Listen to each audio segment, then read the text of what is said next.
So good morning, ladies and gentlemen, all the participants. Please enter the ballroom for all of participants who have registered.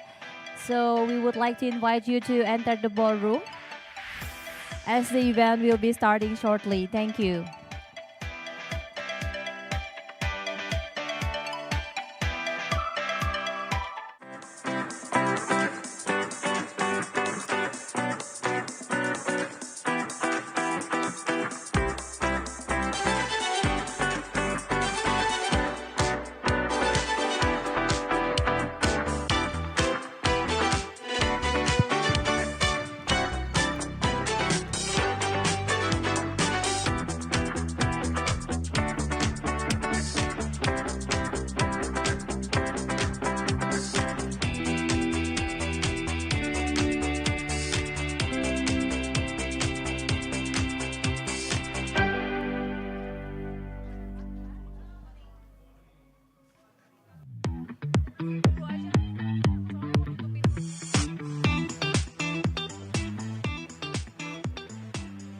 Once again, to all participants who have registered, please enter the ballroom as the event will be starting shortly. And we would like to greet Mr. Rahmat Yulianto, Director of Investment Promoting Development, Ministry of Investment, Indonesia Investment Coordinating Board, BKPM. Welcome, Pak Rahmat. Thank you for joining us today. And also to all participants who came from across the country, welcome to all of you.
So I would like to greet also Dr. Felix Tan, Associate Dean, International and Associate Professor of Information System, University of New South Wales, Australia.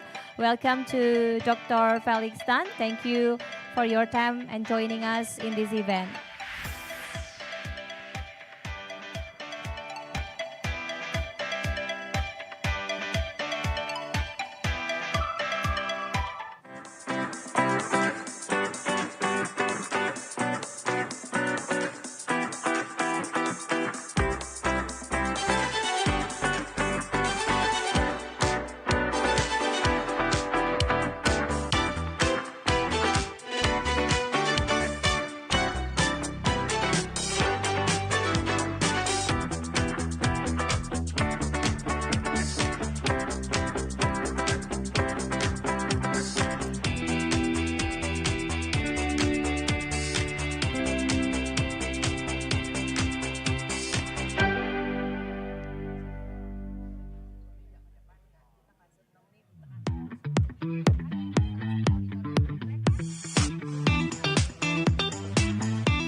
So good morning, ladies and gentlemen, all participants in the BINUS Indo-Pacific Forum 2024.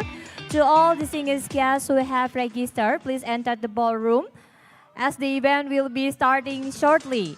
And please be seated to all participants because we will start our opening ceremony shortly.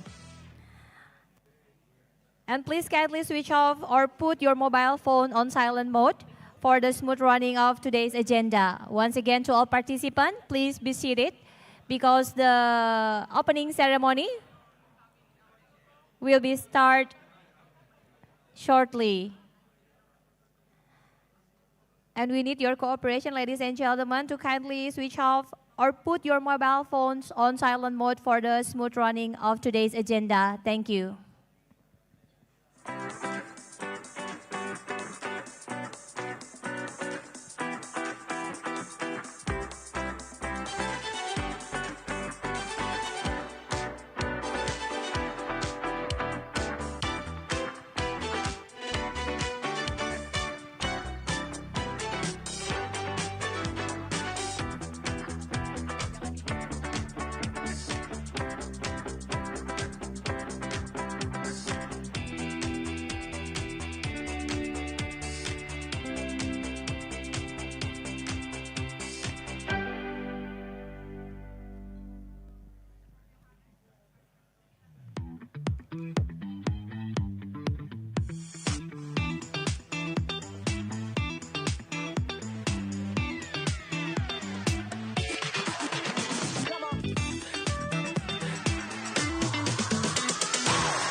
Ladies and gentlemen, please be seated once again. To all participants, BINUS Indo-Pacific Forum 2024, please be seated. Once again, please be seated because we will start our opening ceremony.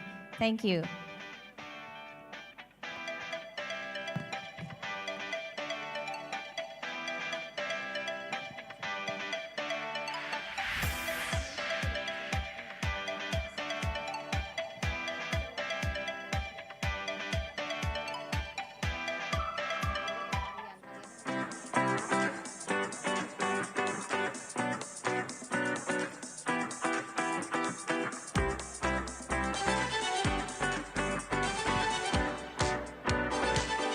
Distinguished guests, ladies and gentlemen, from the island of paradise, Bali, Indonesia, welcome to BINUS Indo-Pacific Forum 2024. Let us begin this auspicious occasion with a special performance by a student from Universitas Ngurah Rai. Ladies and gentlemen, we present to you Tari Trihita Karana.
Hita Karana.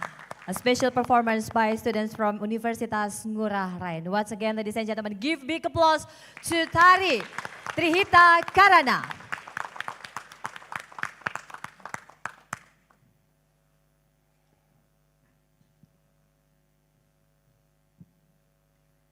Now, ladies and gentlemen, please rise for the singing of the Indonesian national anthem, Indonesia Raya.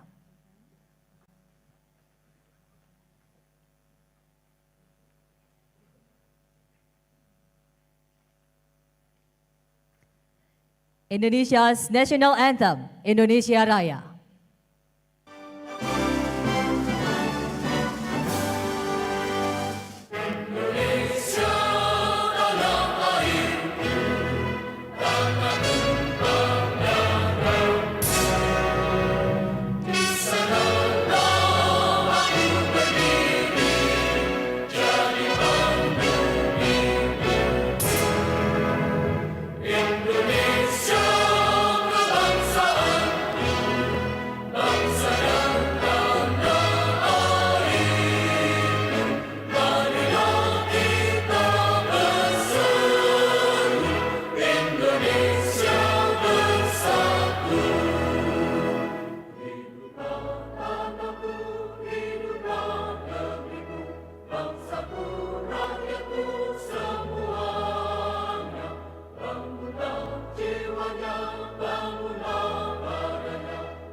Please be seated.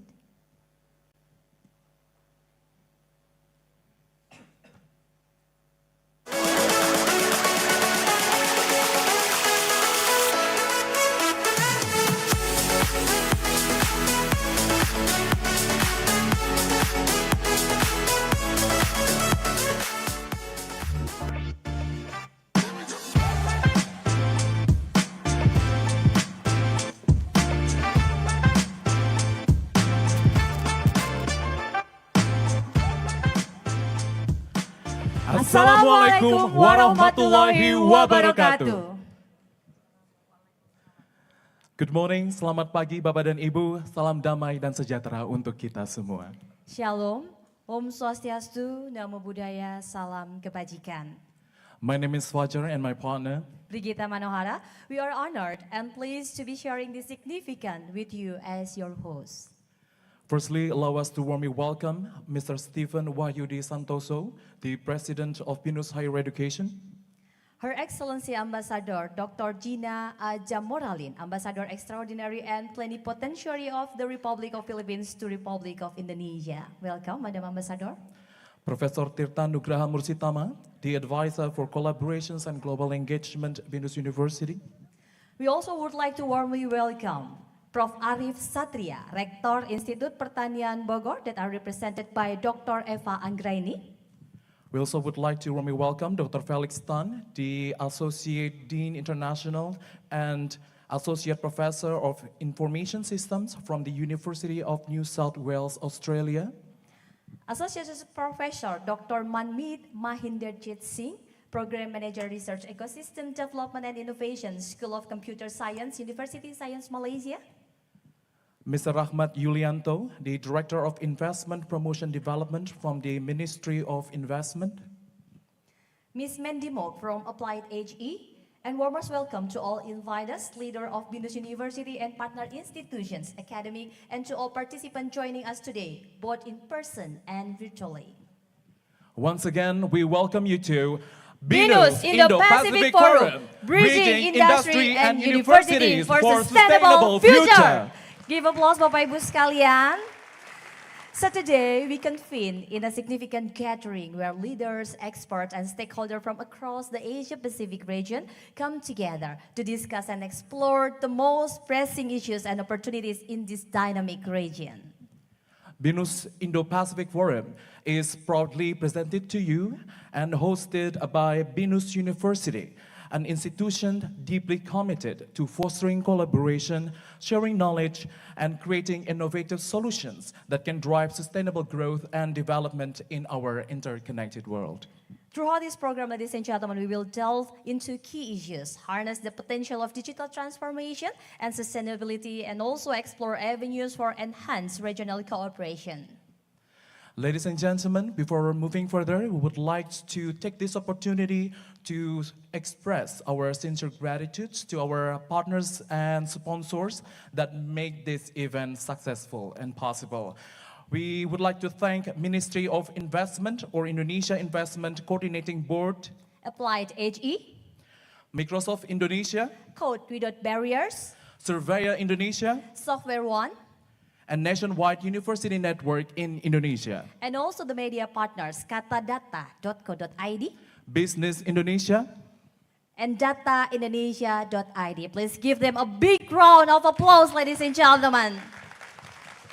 So distinguished guests, ladies and gentlemen, to set up the tone for today's event and to formally welcome you, we would like to invite the advisor for collaboration and global engagement BINUS University, Professor Tirta Nugraha Mursitama. To Professor Tirta, the floor is yours.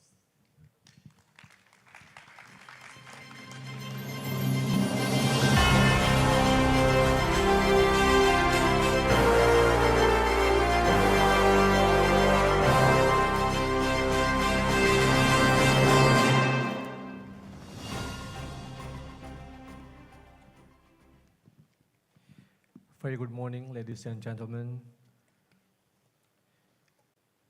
distinguished university leaders, industry representatives, policymakers, esteemed academics, and all participants whom I greatly respect.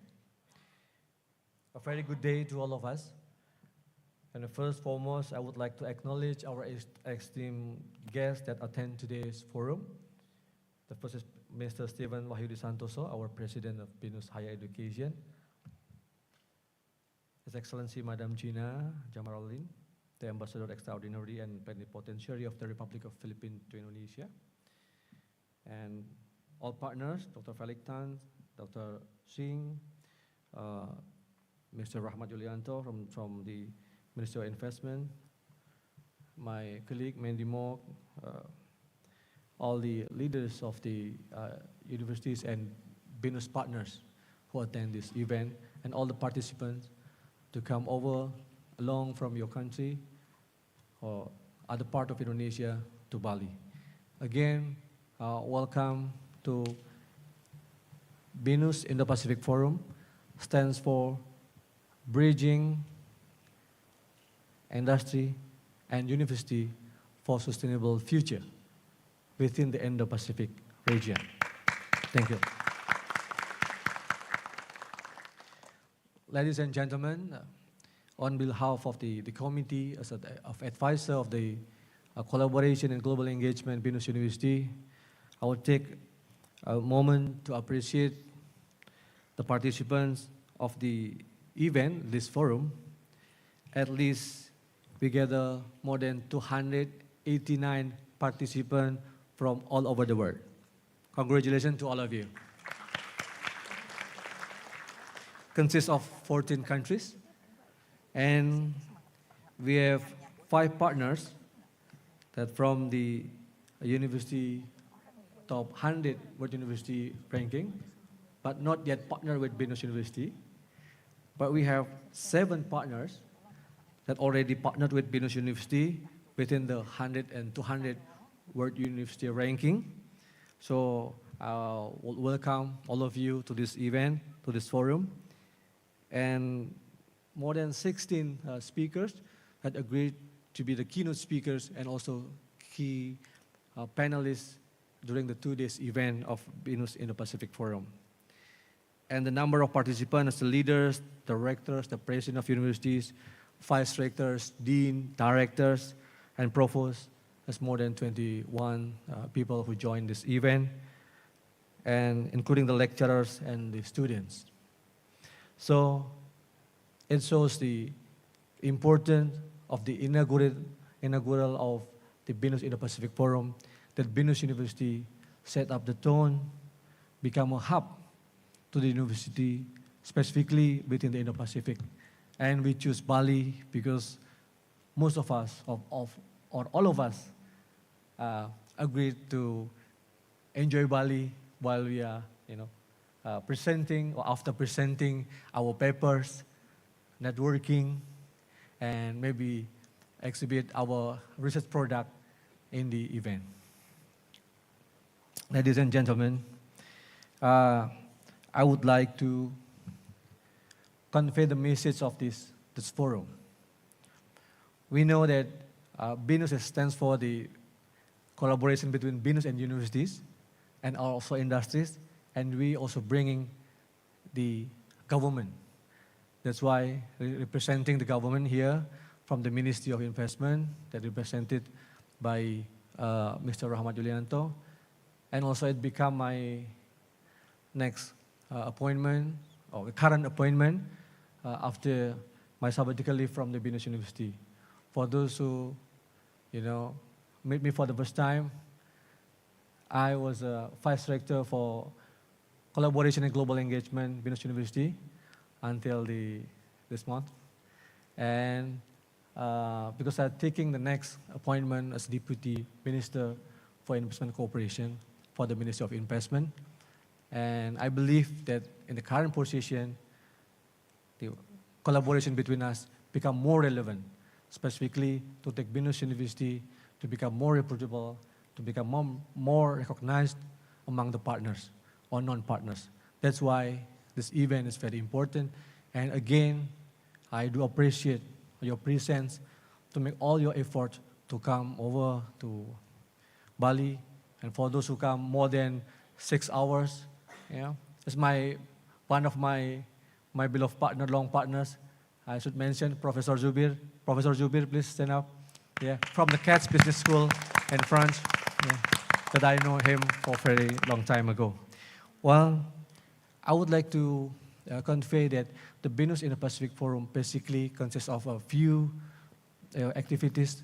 The first one is the international conference, academic conference.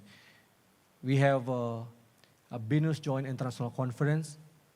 For some of you are attending the iTeamTech or ICCSCI or ICOBERT or ICOBAR. So this is all international conference hosted by BINUS University.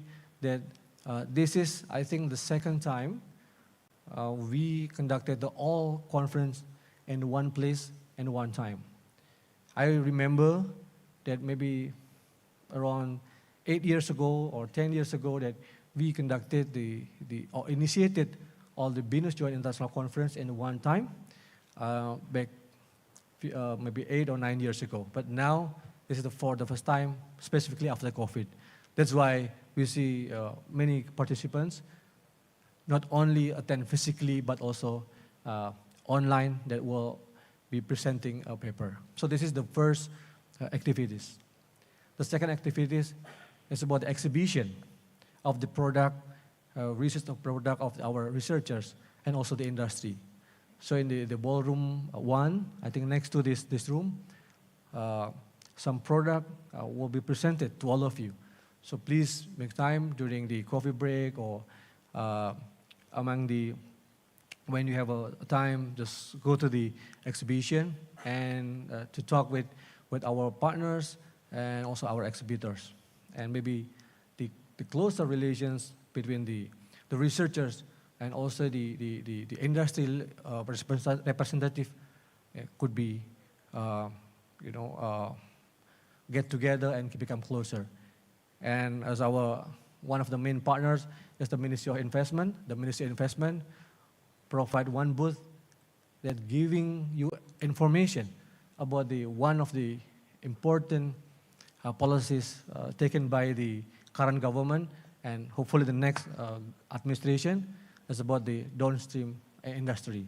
So you can take a look and you can discuss not only about the education sector, but maybe also a different industry that may come up to your mind, or maybe potential collaboration in the future. And the third one is that part of our commitment that this initiative cannot be achieved without the role of the youth. So number three is the activities BINUS Youth Ambassador. We will give an award to the BINUS Youth Ambassador that's selected from the all ASEAN countries member. We start from the ASEAN countries because we do understand that we emphasize the importance of the ASEAN countries to Indonesia, not only to BINUS University. So this morning and tonight at the gala dinner, the BINUS Youth Ambassador will present before us, representing each country. But I'm very sorry that Myanmar and Brunei are absent today. They're representative from the two countries, but most of the ASEAN countries are here. So hopefully in the next year, we will have a more complete representative from the youth of the ASEAN countries. And again, I should thank to our partner, BINUS partner, because they give us the nomination of the Youth Ambassador to this event. Again, on behalf of the committee of BINUS Indo-Pacific Forum, I should say thank, and please make utilize of this event to your networking, because this event is very unique, because we try to combine between the academic conferences that consist of the presentation of paper by researchers, professors, but also the academic leaders and the management. So we try mix that with the exhibition. Hopefully it works, and I see that this morning, incredible, amazing, because the room is full. Again, thank you on behalf of BINUS University. Thank you, and enjoy the 2-day BINUS Indo-Pacific Forum 2024. Very good morning, and see you again.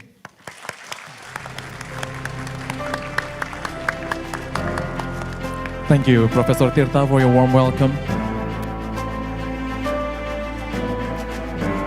Moving on, ladies and gentlemen, we have a special video message from Director of BINUS University, from Dr. L.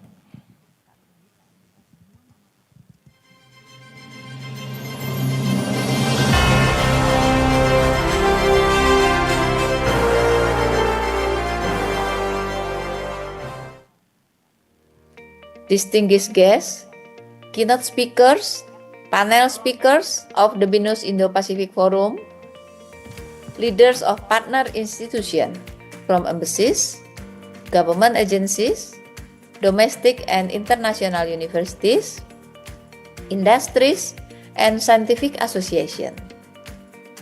Honored guests of the BINUS Indo-Pacific Forum, participant of the BINUS Joint International Conference, exhibitor of the Research and Industry Expo, representative of the young generation, the BINUS Youth Ambassador for ASEAN Indo-Pacific, Mr. Stephen Wahyudi Santoso, President BINUS Higher Education, and all BINUSian leaders.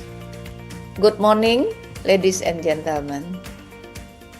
It is a great honor to welcome our esteemed guests and all participants to the BINUS Indo-Pacific Forum, held for the first time by BINUS University as part of our commitment to promote multi-sectoral collaboration for a sustainable future. The Bridging Industries and University for Sustainable Future, or in short, BINUS Indo-Pacific Forum, aspire to serve as a platform to strengthen synergy among various stakeholders in achieving our shared goals. This forum will feature 3 main activities. The first one is the International Seminar and Academic Community Network, which include the 4th Annual Academic Conference of BINUS Joint International Conference, which this year we received 1,000 paper submission from authors around the world. The Kuta Pledge for a Sustainable Future and the BINUS Indo-Pacific Summit, a panel discussion on sustainable future and World Cafe workshop. The second activity, BINUS Youth Ambassador for ASEAN Indo-Pacific, is an initiative aimed at fostering a spirit of collaboration among the younger generation, encouraging them to proactively engage in sustainable future agendas. The Research and Industry Expo, our third activity, is an event designed to initiate dialogue and explore potential collaboration between industry and university to generate sustainable innovation. This event holds significant importance in relation to BINUS 2035 vision as a world-class university, fostering and empowering the society in building and serving the nation, and our commitment to the Sustainable Development Goals. The relevance of the knowledge contribution generated from this forum to social change and our collective effort to create impactful milestones is something we all anticipate. In closing, I would like to express my appreciation to all parties who have supported the successful organization of the BINUS Indo-Pacific Forum. May this forum serve as a stepping stone toward closer and more sustainable collaboration for all of us. Thank you.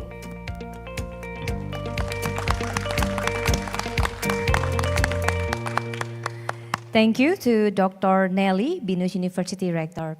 And now, ladies and gentlemen, to further address the goal of our gathering and to officially open the BINUS Indo-Pacific Forum 2024, we are pleased to invite the President of BINUS Higher Education and Chief Operating Officer of Bina Nusantara.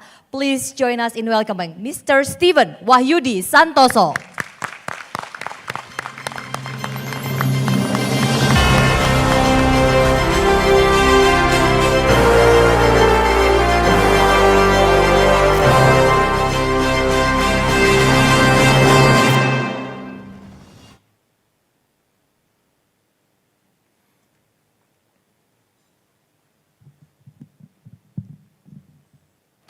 Distinguished guests and partners, ladies and gentlemen, good morning. Welcome to the inaugural BINUS Indo-Pacific Forum and BINUS Joint International Conference 2024. On this very special occasion, please allow me to start by extending my warmest greetings and highest appreciation towards all our keynote and panel speakers, the leaders of our partners from embassies. Welcome, Madam Ambassadors. It's our honor to have you here with us today. All the leaders from our government agencies, higher education institutions, industries, and academic associations. The honored guests of the BINUS Indo-Pacific Forum, the participants of the BINUS Joint International Conferences, the exhibitors of the Research and Industry Expo, as well as our BINUS Youth Ambassador for ASEAN Indo-Pacific.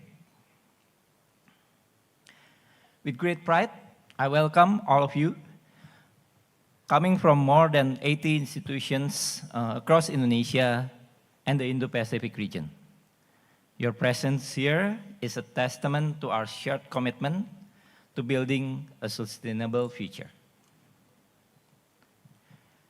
This year's BINUS Indo-Pacific Forum is the inaugural event initiated by BINUS University.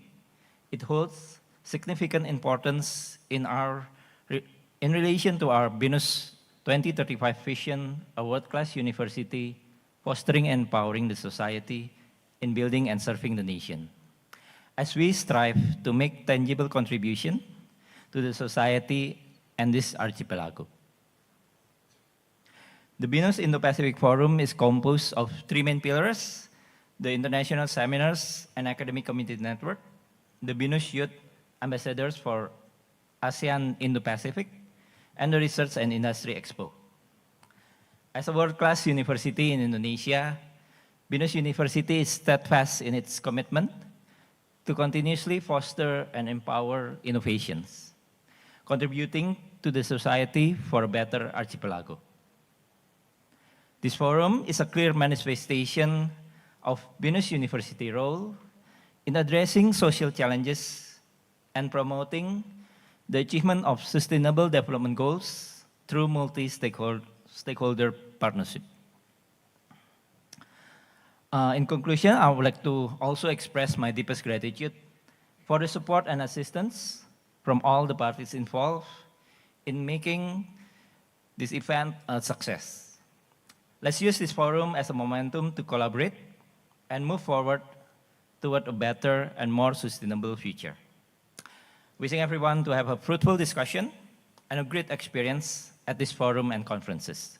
Thank you.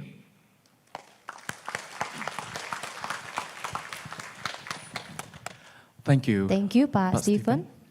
Please stay on stage, Pak Stephen, because we will continue to proceed with the traditional gong ceremony as a symbolic gesture to officially open this summit.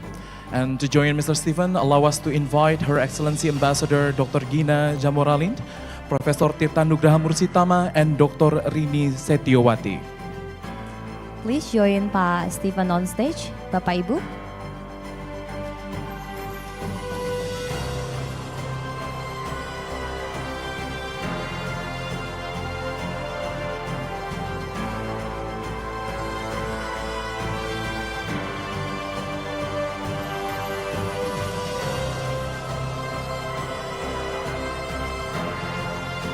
Mr. Stephen, to officially open the forum, we kindly request you to hit the gong 3 times, Pak. 3 kali. On the count of 3. Okay? Mari kita mulai, Bapak. Di hitungan 1, 2, 3. So congratulations! The resonating sound of the gong signifies the official opening of BINUS Indo-Pacific Forum 2024. Thank you, Bapak Ibu. Please join for the photo session. So we will have 2 part of photo session. This is the first photo session. So Bapak Ibu on my count, 1, 2, 3. Give us your nicest smile, Bapak Ibu. Okay, thank you. Ya, cukup. For the second photo session, please join with all participants. Please stand in front of all participants. And to all participants, we need your cooperation. We will ask you to stand up. So we will have a Wi-Fi together with our VVIP. Bapak Ibu mohon berkenan untuk berdiri. Please stand up, ladies and gentlemen. And we also would like to ask you to mingle in the center, to get closer to the center of the stage, so everybody will get a better picture. Bapak Ibu boleh merapat ke tengah sementara supaya fotonya bagus. Kami persilahkan. So please, Bapak Ibu sekalian. Oke, sudah siap? On my count ya, Bapak Ibu sekalian. 1, 2, 3. Sebentar, hold your smile Bapak Ibu. Oke. Boleh sambil lambaikan tangan sekali mungkin? lagi gaya Sekali bebas. lagi lambaikan tangan ke kamera Bapak dan Ibu. Oke. 1, 2, 3. Ya. Terima kasih banyak. Terima kasih Bapak Ibu. Please be seated again. We really appreciate for your cooperation, Bapak Ibu sekalian. All the participants of BINUS Indo-Pacific Forum 2024.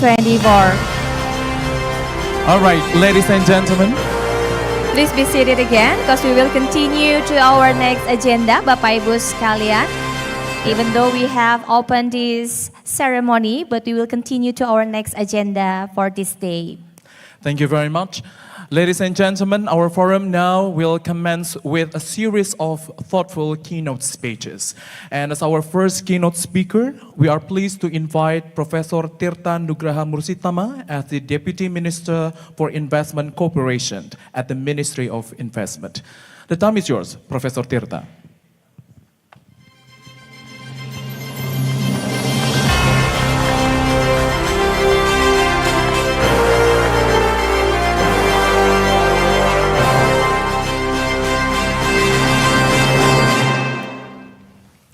honorable guest. Very good morning. Now I'm presenting the government of Indonesia as a Deputy Minister of Investment Cooperation. Hopefully, I would give you a different point of view related to the topic today. It's a good pleasure to again welcome you to the BINUS Indo-Pacific Forum 2024. As a Deputy Minister for Investment Cooperation, I'm very excited to share insights on how we can advance the sustainable development agenda through strategic investment policies. Well, today's discussion focus on the critical question: how can we align our investment policies with our sustainability goals to drive meaningful change? Our forum will explore innovative strategies and collaborative approaches to bridge the gap between the industries, academia, including the government, aiming for a sustainable and inclusive future.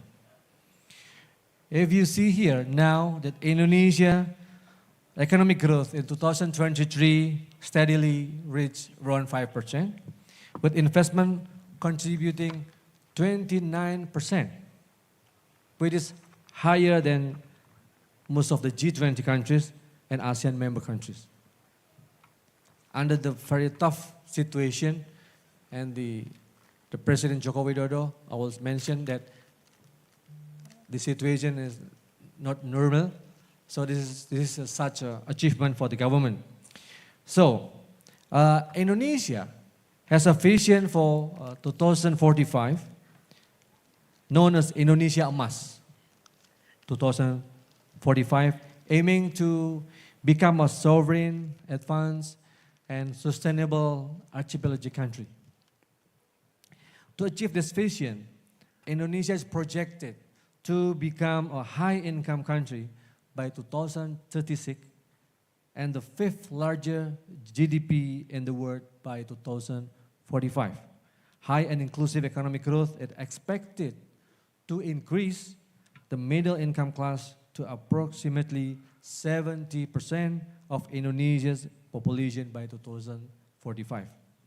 To reach this vision, one of the key drivers of economic growth is the investment sectors, which support economic development. And the SDGs, Sustainable Development Goals 2030, provide a solid framework for Indonesia to become a high-income country. One of the main strategies that Indonesia basically try to transform is by building forward better, is the strategy number 3. The green economics, low carbon economic, blue economy, energy transition, which is specifically under the responsibility of our minister, Minister of Investment. Ladies and gentlemen, let me continue.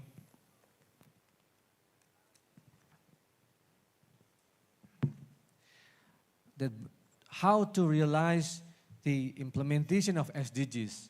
A pentahelix collaboration is required among the government, private sectors, academia and universities, NGO and media. The Ministry of Investment, as part of the government, has played a very important role in collaborating with academia, such as BINUS University. So this is the platform that basically our government is already taken the position. And one of the example is the signing of the MOU between the Ministry of Investment and BINUS on June 15, 2023. This is the prior Minister of Investment, Mr. Bahlil Lahadalia. Now he appointed as a Minister of Energy and Natural Resources just a few days ago. So I got a new boss. Yeah, thank you. Board bosses are very aggressive. So as a deputy, we have to, very front and tough to support both of them. Wow. So this signing, basically, and also this event is an implementation that demonstrates how BINUS has become a strategic partner in education and investment-related research. So later on, my colleague, Mr. Rahmat Yulianto, will share with you how the government also basically try to approach the universities and industry to work together in a more relevant activities. That's why we have an exhibition in the next room. So this MOU basically a follow-up with the launch of BINUS Bridge. BINUS Bridge is a platform that creates a dynamic and transformative ecosystem. The problem one of the challenges in Indonesia is we know that the multi-stakeholders collaboration is very important, but how to connect them? I believe after leaving this BINUS Indo-Pacific Forum, you return home and you again will face any routine and activities that you will maybe forget what we basically discussing at Bali. But you don't, yeah. Hopefully you don't. Please don't. Yeah. So BINUS, which one of the strength is the information technology and digital transformation is one of the key at the BINUS University. Then we create the BINUS Bridge. This is earlier stages in creating the BINUS Technology Park. That's basically this year, or the end of this year, or in the early next year, will be built in the new city, just the suburb of Jakarta, in BSD or Serpong City. So this is part of the bold commitment of BINUS, and in order to link between the industry, universities, and also the government. Ladies and gentlemen, in the investment priorities in the RPGMN, it's called like a long-term strategic of the Indonesian government, 2025-2029, have been carefully aligned with the mission of the President-elect. This alignment includes Asta Cita 3, that basically continuing the infrastructure development and increasing equality employment opportunities, encouraging entrepreneurship, and also the Asta Cita 4, that's strengthening the human resources development, science, technology, education. And next, Asta Cita 5, basically continue the downstreaming and developing natural resource-based industry to increase domestic added value. Later on, I invite all of you to visit our booth in the next room. To enhance engagement in the green economy, the government continuously prepares the strategies for economic transformation, a green and low carbon economic, and increased economic productivity. The plan includes retiring the coal plants, adopting clean coal technology, and converting diesel plants to gas and renewable energy. So the energy mix somehow will gradually increase from the 23% to 100%, hopefully, focusing on the solar, hydro, geothermal, and biomass.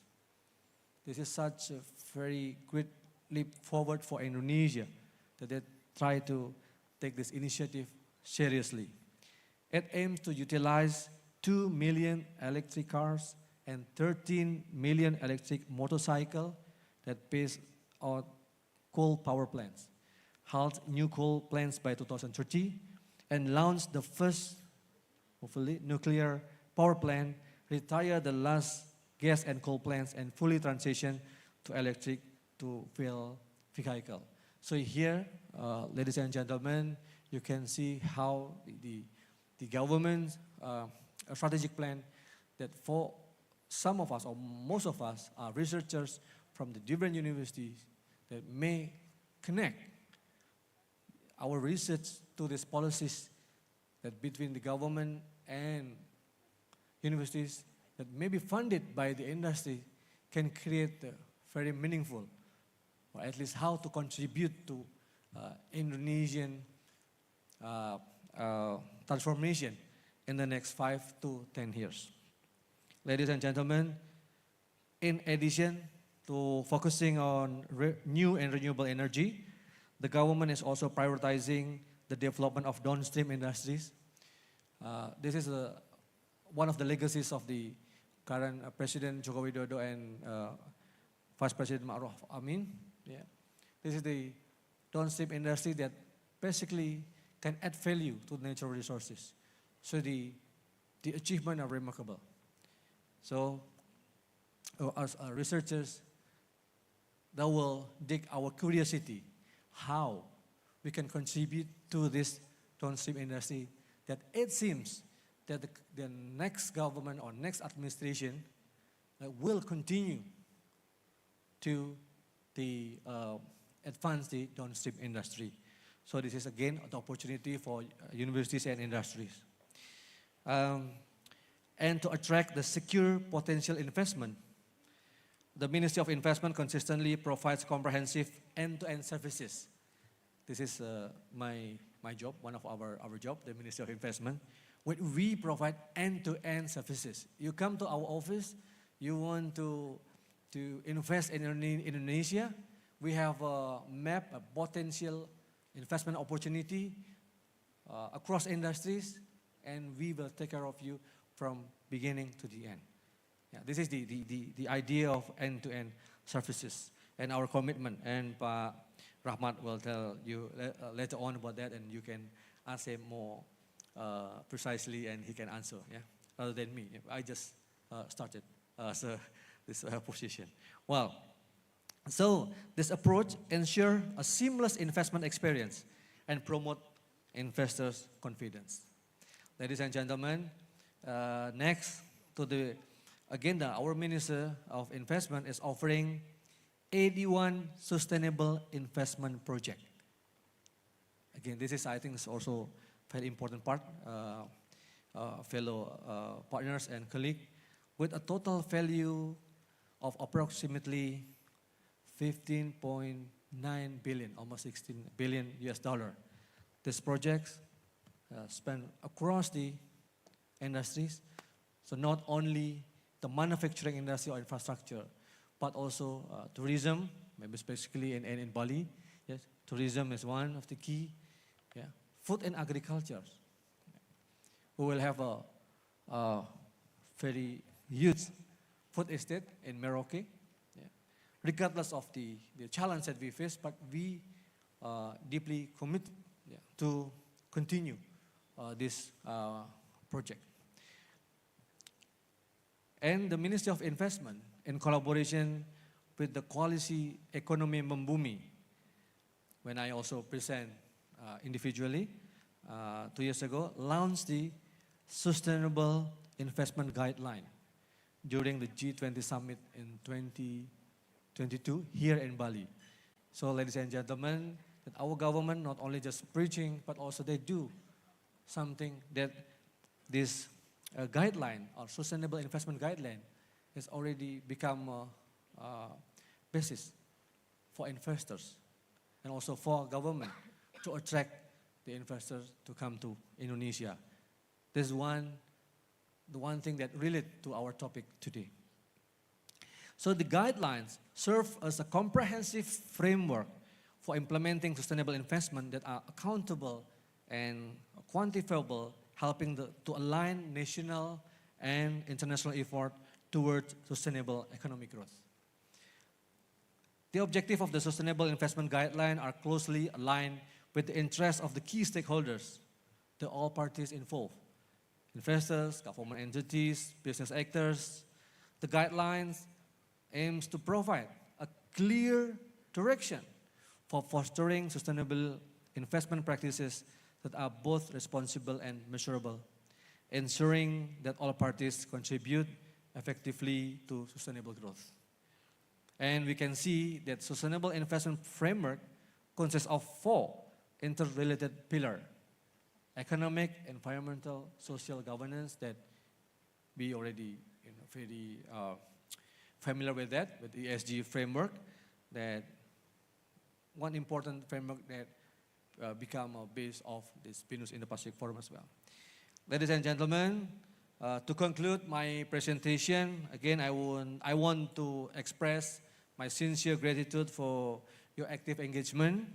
The insight and strategies shared here will help guide our effort in bridging industry and universities to foster a more sustainable future. Let's take this forum as a momentum from today and tomorrow and turn our commitments into action, working collaboratively to address the challenges and seize the opportunities before us. Again, thank you, and I look forward to our upcoming collaboration. Thank you very much.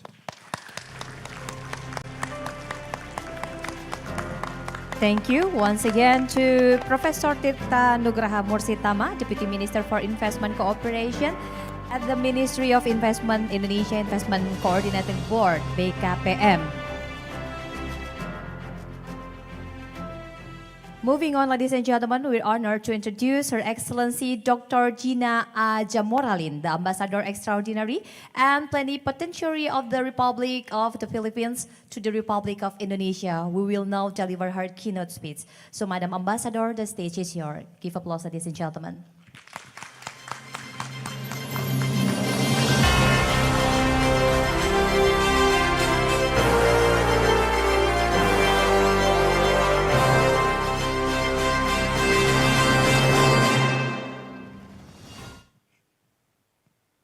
Morning, everyone. Salamat pagi. And to our Filipino colleague, magandang umaga sa inyong lahat. To Mr. Stephen Santoso, President of BINUS University, BINUS Higher Education and Professional Services, to Professor Tita Nugraha, and now Deputy Minister for Investment Cooperation, Ministry of Investment Indonesia, officers of BINUS University, keynote speakers, panelists, and youth leaders, my greetings from the Embassy of the Philippines in Jakarta. I wish to convey my appreciation to the BINUS Indo-Pacific Forum for creating this useful platform to discuss prospects for sustainable growth in the region. My special thanks also goes to the BINUS University, particularly to Professor Tita, for the close collaboration and educational and cultural projects, activities with the Philippine Embassy in Jakarta during the past years since I arrived in March 2023 to assume my post as Philippine Ambassador. This forum is especially important as the Indo-Pacific is home to some of the world's busiest sea lanes which carry people, products, and food. To give you the context, I will now move on to the international arena. Earlier, the speech of Professor Tita was more on the Indonesian domestic. Now, being in the foreign service, I would like to walk you through the Philippines' international commitments and regional cooperations that the Philippines is part of. But let me give you a picture of the Indo-Pacific. The Indo-Pacific region provides an economic opportunity for regional cooperation rather than competition. Its maritime routes are prime for trade and commerce to and from the major markets in Asia, Australia, and beyond. Countries like the Philippines and Indonesia have benefited from partnerships within the region. The Philippines is integrated with the global supply chain of the region, particularly for industries such as manufacturing, technology, and garments. As of 2023, the Philippines' top import sources are all in the Indo-Pacific: China, Indonesia, Japan, and South Korea. Same goes for the Philippines' top export destinations: the United States, China, Japan, Hong Kong, South Korea, Singapore, Thailand, and Taiwan.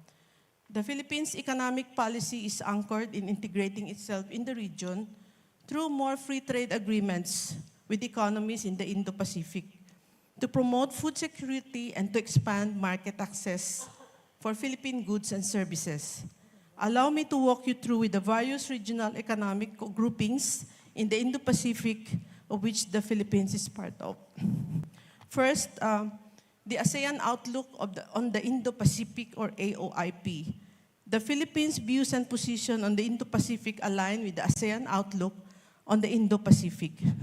This outlook, which was adopted by ASEAN in June 2019, reaffirms ASEAN's central role in the evolving regional architecture in Southeast Asia and beyond, consistent with ASEAN's guiding principles of ASEAN centrality, openness, inclusivity, a rules-based framework, and respect for sovereignty and international law, including the 1982 UN Convention on the Law of the Sea, or UNCLOS, among others. The AOIP sees the Asia-Pacific and Indian Ocean regions not as contiguous territorial spaces, but as closely integrated and interconnected region with the ASEAN playing a central role and strategic role. The AOIP identifies 4 priority areas for cooperation: maritime cooperation, connectivity, economic cooperation, and the UN SDGs 2030. In this regard, the Philippines welcomes practical and concrete initiatives aligned within the areas of cooperation of the AOIP, especially on the UN SDGs. The UN Sustainable Development Goals of 2030 are global targets of all nations, all working together to achieve sustainable growth, encompassing comprehensive sectors in business, science, and technology environment. It is continuously being integrated not only by individual countries, but by various regional bodies, and much more in the highly promising Indo-Pacific region. Next. We have the ASEAN Economic Community. The ASEAN Economic Community, of which all the 10 ASEAN members countries, including Philippines and Indonesia, are part of and a realization of the ASEAN region's goal of economic integration. It envisions ASEAN region as a single market and a production base, a highly competitive region, a region of equitable development, and a fully integrated region with the global economy.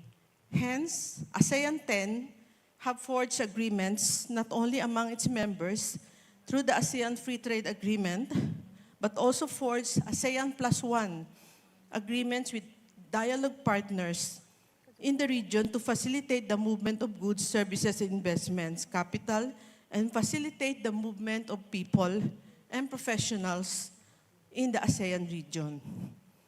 This has relevance to our professionals, students in the region. Will there be mobility of professionals moving around the ASEAN countries? We have also the sub-regional grouping within ASEAN. We call it the Brunei, Indonesia, Malaysia, Philippines, East ASEAN Growth Area, or the BIMP-IAGA, which also complements the ASEAN Economic Community Pillar to address the need to accelerate social and economic development in remote and less developed areas, and to narrow the development gaps. Next, we have also the Asia-Pacific Economic Cooperation, or APEC. Apart from ASEAN, the Asia-Pacific Economic Cooperation, or APEC, also plays a pivotal role in the Philippines' overall strategy in the Indo-Pacific, particularly in trade and investment, inclusive and interconnected growth, innovation and digitalization, and sustainable growth.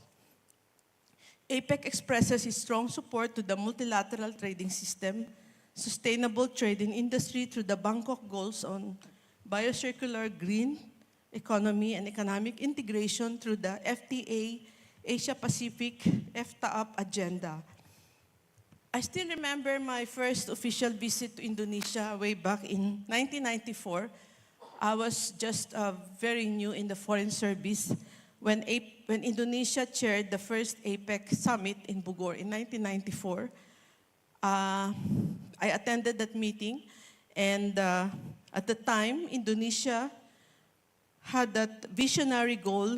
It was called at the time Free and Open Trade in the Asia-Pacific, or the Bogor Goals, which at the time really sounded visionary, which started it all in the first place. Now we go to the Regional Comprehensive Economic Partnership, or RCEP. The Philippines joined last year the 15-member Regional Comprehensive Economic Partnership, or RCEP, the largest FTA in the Asia-Pacific, which combines the 10 ASEAN countries with Australia, China, Japan, South Korea, and New Zealand. RCEP plays an important role in bolstering the free flow of trade and investments in the Asia-Pacific region. The group accounts for a third of the world's GDP and half of the world's population. By joining RCEP, the Philippines hopes to benefit from the economic synergies and to enable its SMEs to be integrated in the regional supply chains. Now, the next one will be the IPEF, or the Indo-Pacific Economic Framework for Prosperity. Within the Indo-Pacific region, the Indo-Pacific Economic Framework for Prosperity, or IFEP, looks at several objectives, including interconnectivity, resilient supply chains, clean economy, and anti-corruption. The 14 members, as you can see, included also the Philippines, which aims to advance resilience, sustainability, inclusiveness, economic growth, fairness, and competitiveness for the economies of the members.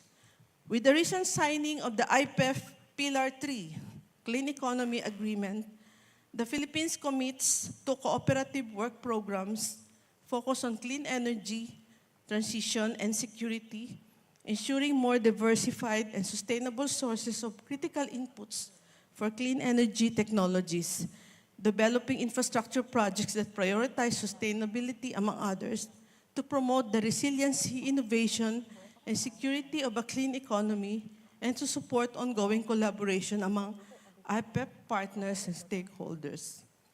Lastly, the Philippines is also interested in becoming a member of the Comprehensive and Progressive Agreement for Trans-Pacific Partnership, or CPTPP, to create new economic relations in the Indo-Pacific region. Now, I will go on the topic of climate change and preserving marine resources, which is really the theme of this forum. The recently concluded second ministerial meeting of the Asia Zero Emission Community, or ASEC, recently held in Jakarta on August 2024, which was chaired by Indonesia and Japan, is in response to the urgent climate goals. The forum, of which the Philippines is also a member, aims to achieve carbon neutrality through practical energy transitions tailored to the unique circumstances of each country. Cooperation based on the concept of one goal, multiple paths, is being forwarded by its members by recognizing the diversity of industrial structures, social contexts, geographies, and stages of development among partner countries. The Philippines emphasized the realistic pathway of energy transition and the importance of transition finance as essential in realizing the group's goals. The Philippines is signatory to UNCLOS, considered the Constitution of the Oceans, which sees a healthy ocean as our best ally in achieving the SDGs and sustainable blue economy in emerging ocean industries. It is in UNCLOS also that provides a legal framework, next slide please, for settling disputes through arbitration, which justly affirmed the Philippines' rights in exclusive economic zone in 2016 through the arbitral award ruling on the South China Sea. May I have the next slide? No, before. UNCLOS, yeah. Okay.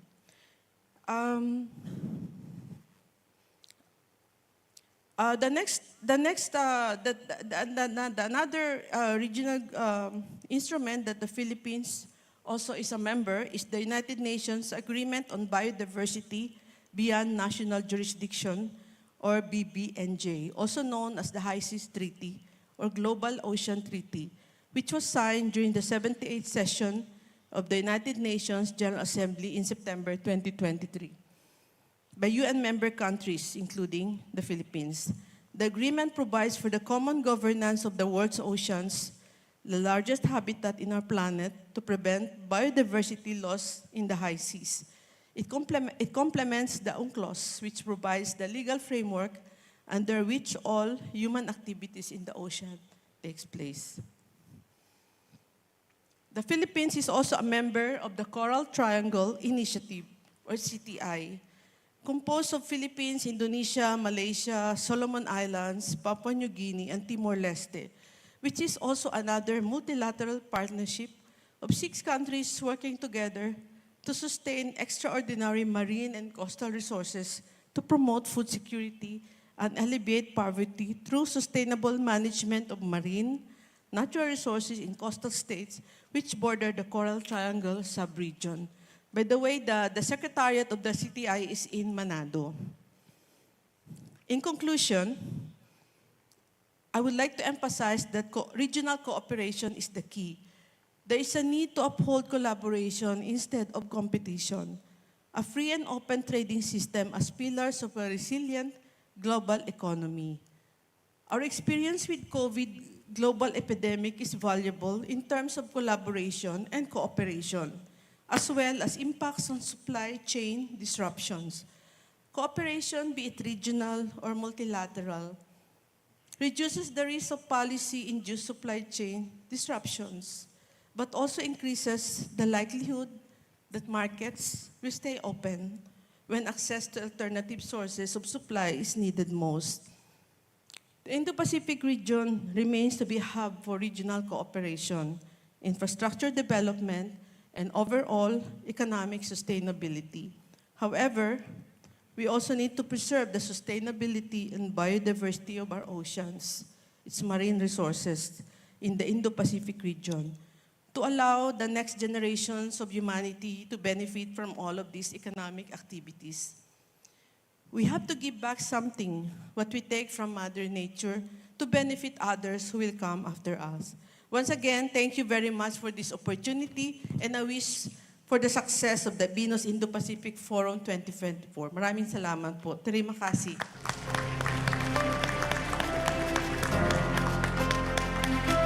Thank you, Madam Ambassador, for your enlightening perspectives.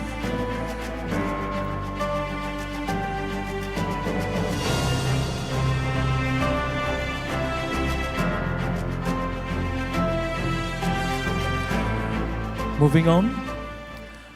Ladies and gentlemen, we are now pleased to invite Dr. Eva Anggraini, the Director of Global Connectivity from IPB University, who's joining us remotely to deliver her keynote speech on behalf of Professor Arif Satria, Director of IPB University. Thank you very much.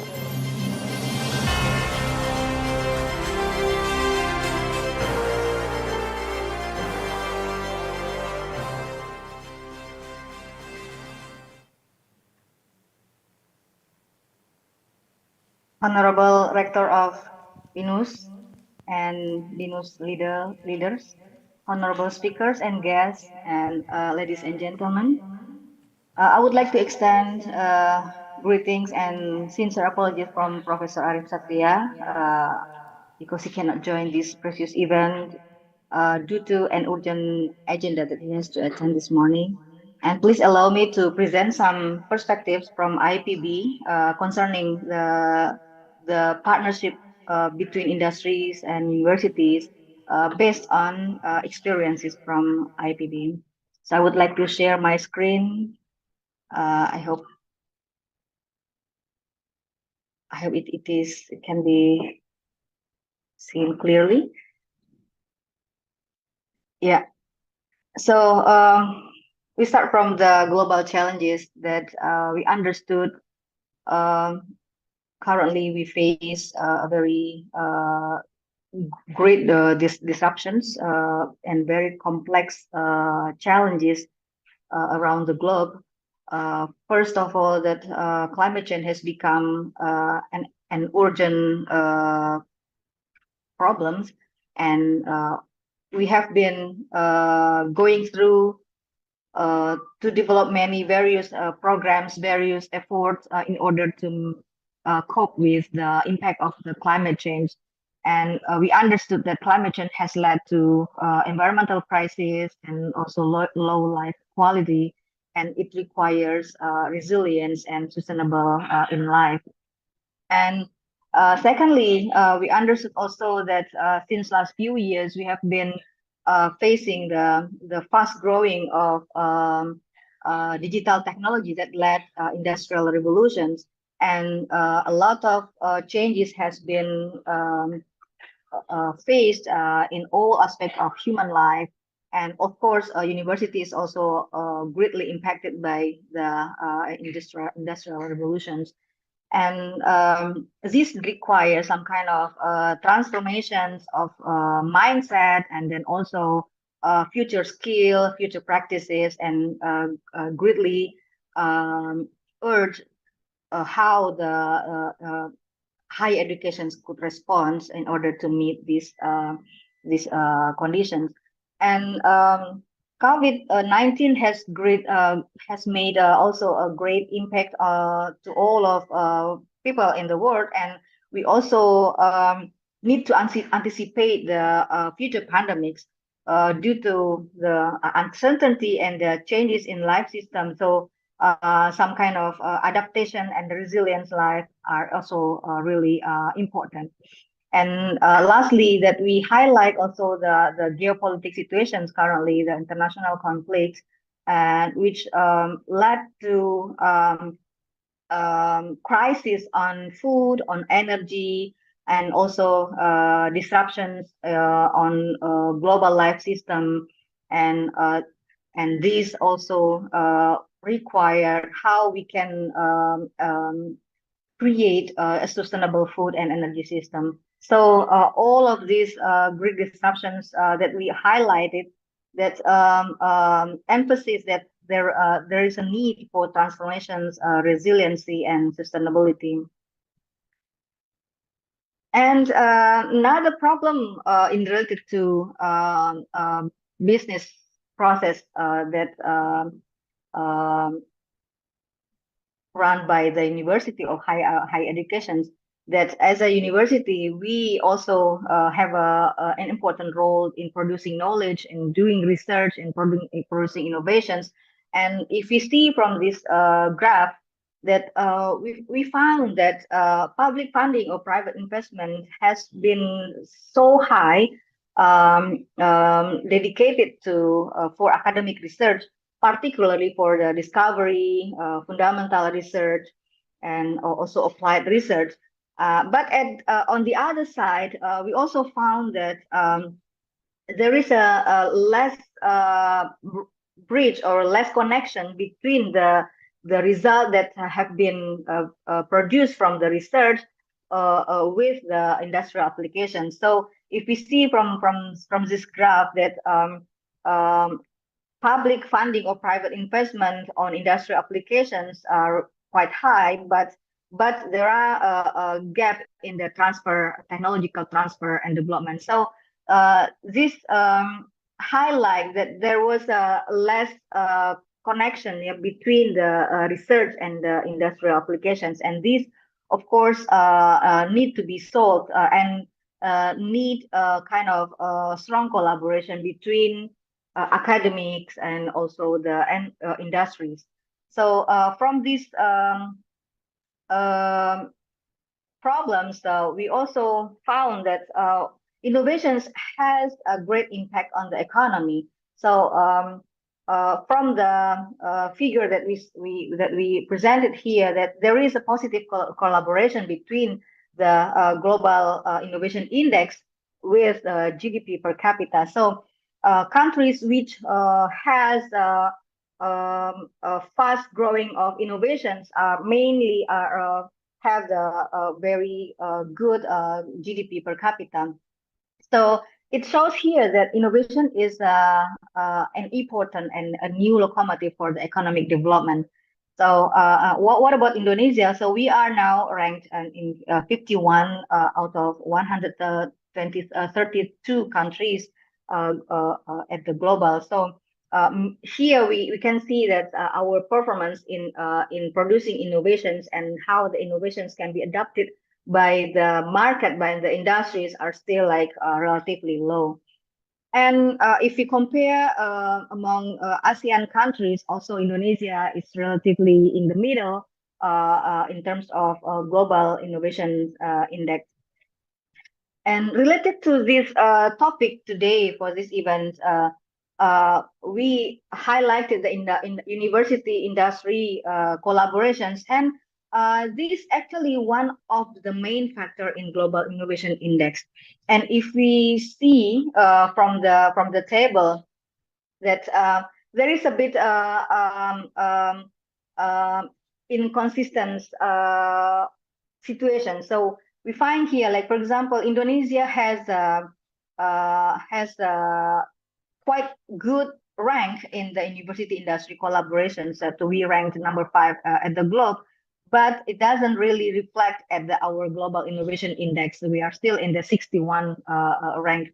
And if we compare to other countries, for example, Malaysia, which is a quite higher rank in terms of global innovation index, they have they ranked in terms of university industry collaborations are lower than Indonesia, but they have a global innovation index.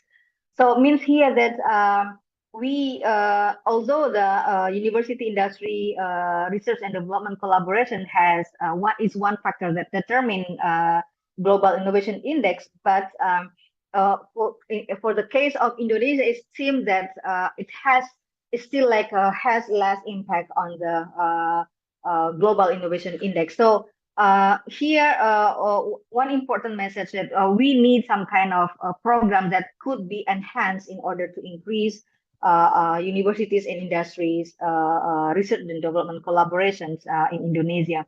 We have one of our flagship program by the government, like KDRK, for example. This is one of the flagship, which could be need to be enhanced to be more efficient in enhancing the university industry partnership. And so we highlighted that there is an important role of universities in economic development, particularly in producing innovations, producing knowledge. And these, of course, are really based on or really depend on human capital, how we create our human resources. So from this point of view, IPB have a kind of motivations in how we can shape our learning program, learning experience, collaborating with many stakeholders and particularly with industry in order to create human resources and which can adapt with the need of the market. So it means that quality of education is really matter, and particularly when we relate to our main challenges, that all of the challenges require sustainability as a factor in all of the aspects, not only in environment, also the economy and the social aspect. So means here that we really have kind of an urge and urgency to improve human resources in order to improve our economic performance. So of course, a university as a entity that produce human resources are really have an important role in this case. So what we understood from the problems that we are facing, and then challenges, and also of course there are also opportunities, of course, that countered by universities. We understood that we need some kind of transformation, because we need to enrich our students with more experience, and to enrich our students with soft skills such as critical thinking, leadership and management, entrepreneurship, in order to make them be able to be an agent of social changes. So from this perspective, so of course, conventional classes cannot meet such needs, and practical learning experience with industries are essential for students. So that's are the let's say the motivation, the reason why IPB develop a kind of a model in combining the educational process business. As a university, we do research, we produce innovations, and also we do education, but we also embed the entrepreneurship within the research, innovations, and the learning experience. So IPB has a vision to become a techno-socio entrepreneurial university. So based on by combining the research and innovations processes with the learning programs and to create entrepreneurship. So we have an ecosystem in order to reach our visions to become a techno-sociopreneur university. So we have a primary ecosystem that, as this is a three pillar in Indonesia, we call it Tri Dharma, and education and studentship, research and innovation, community empowerment are Tri Dharma of Indonesian higher education system. And these are supported by the supporting ecosystem that we need, adaptive human resources system, and then accountable finance, smart and green infrastructure, ICT, and robust ICT, and then agile modern organizations, and also, of course, collaborations that are sustainable. So from this primary ecosystem that we try to strengthen the ecosystem with the direction from the university leaders, and also collaborations, initiatives from bottom up, and to produce the excellence human resources and excellence innovation. So these are ecosystems that we build, and we are keep improving the ecosystem to become more effective and really can facilitate us to create the value from our ecosystem. And all of these ecosystems has the starting from research. So we believe that research is really an important factor that we need to enhance in order to solve various challenges that we have been discussing before. So from research, we produce innovations, and we divide it into three paths. So some of the innovations goes to that are addressed for the industry. It is managed by the Science and Techno Park. So the Science and Techno Park doing like research and development corporations and technology business incubations, technology transfer services, intellectual property management. So these, for those innovations that are addressed for the industry, that they are managed under the Science and Techno Park.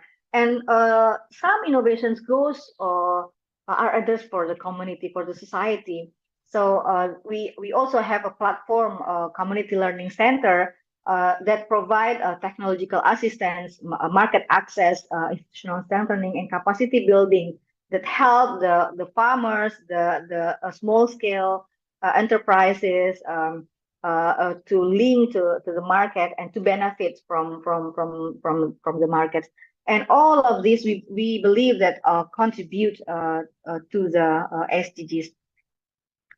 And let us start explaining one by one. So for the Science and Techno parts, I would like to also introduce our elements of Science and Techno part.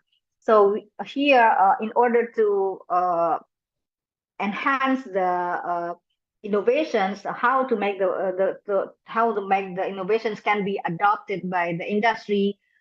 We have a kind of incubations processes, and then we also develop our startup center, where here we nurture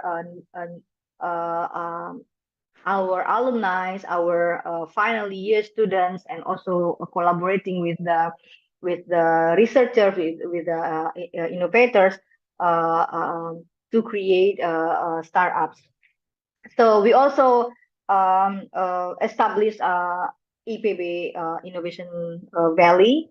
Here, this is a kind of teaching factory, actually. So IPB has a strength in agriculture. So we have we have our livestock factory, palm oil mill, where students can learn from the industrial process, but also research and innovation are also running there. So there are kind of transfer knowledge from research to learning processes, and also, of course, collaborating with the industry. And also, of course, we also participate in our government flagship program, and these are quite significantly encourage the establishment of the innovations and the commercialization of the innovations. And another platform, which is the Community Learning Center. So here we also have a flagship programs in order to facilitate the students to learn from the community, working together with economic actors, and a practice in doing a business. So, for example, I would like to explain more detail about One Village, One CEO program, which has been implemented in more than 500 villages across 10 provinces. So from here, we send our students to the society, and they work with the local economic actors, and assisting them to identify the community, the superior community, and develop the product and introduce innovation from the university to the local economic actors, and then assist the local economic actors in order link to the market. And we have some experience from this, that some of the One Village, One CEO program has been able to collaborate with the local economic actors and export their products. So and also, for example, Tani and Nelayan Center is also a digital platform that we provide in order to provide assistance digitally, virtually, with to the farmers, to the small scale enterprises.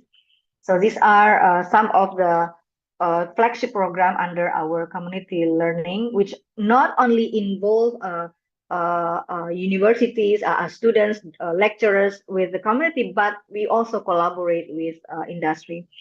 So from this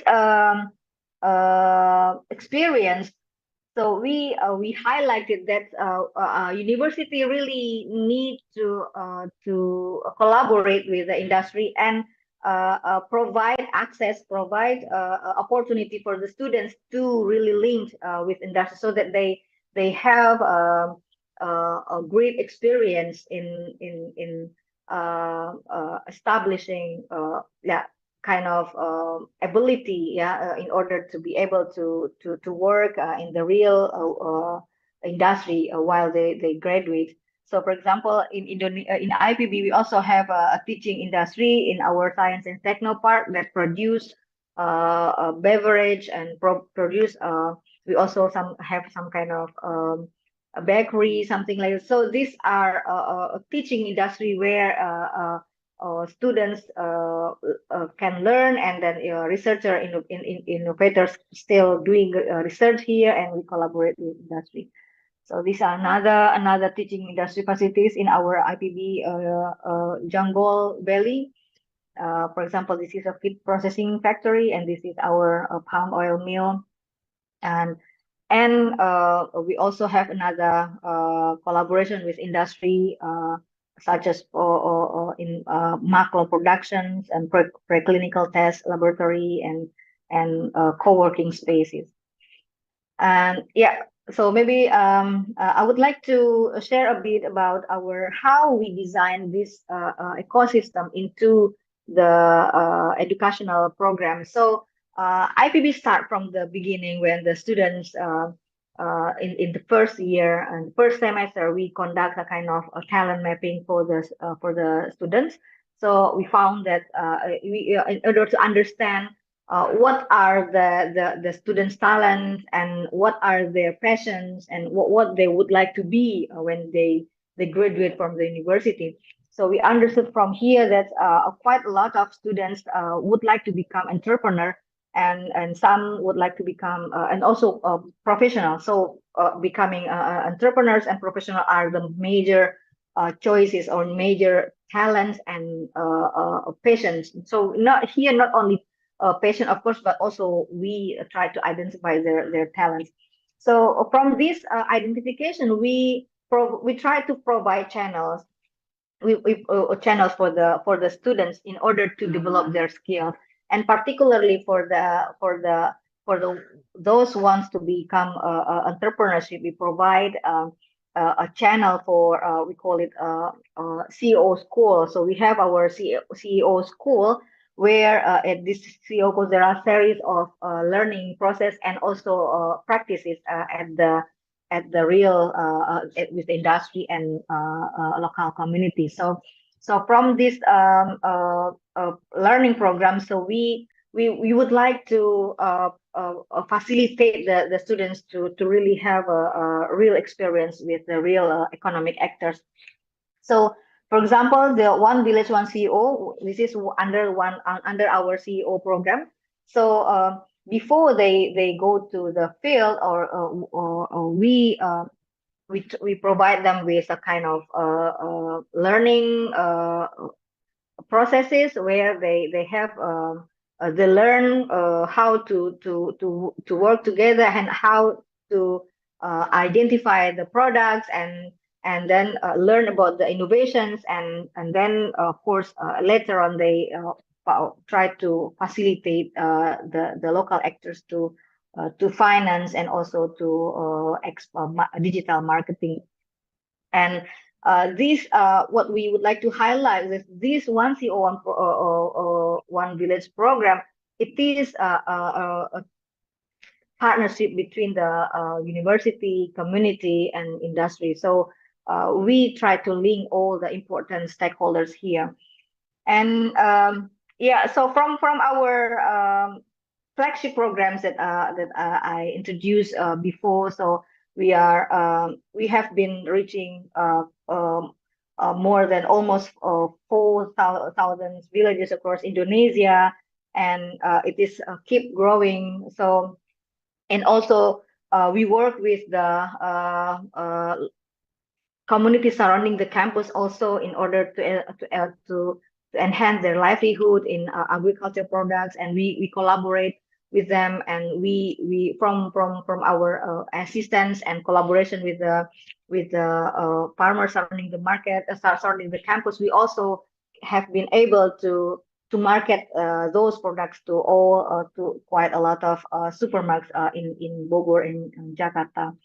And some of the IPB innovations has also been going global, and this of course show that how the collaboration with industries really have been working. I mean, like it means that we can see that by collaborating with industry, it opens more opportunity. It opens more access for the farmers, for the local economic actors to reach a wider market. And of course, this will benefit the university as well, because this is a real place for the students to learn. And we really hope that we can produce a lot of startups, a lot of leaders, social leaders from this program. So, for example, this is one of our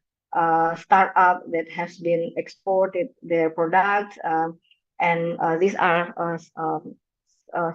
some startup incubation that have been participated in our science and techno park.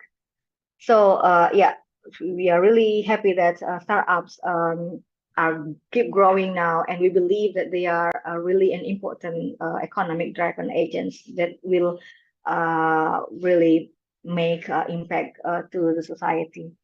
I think I would stop my presentation here, and thank you very much.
Pak Steven to give the token of appreciation to Professor Tirta Nugraha Mursitama.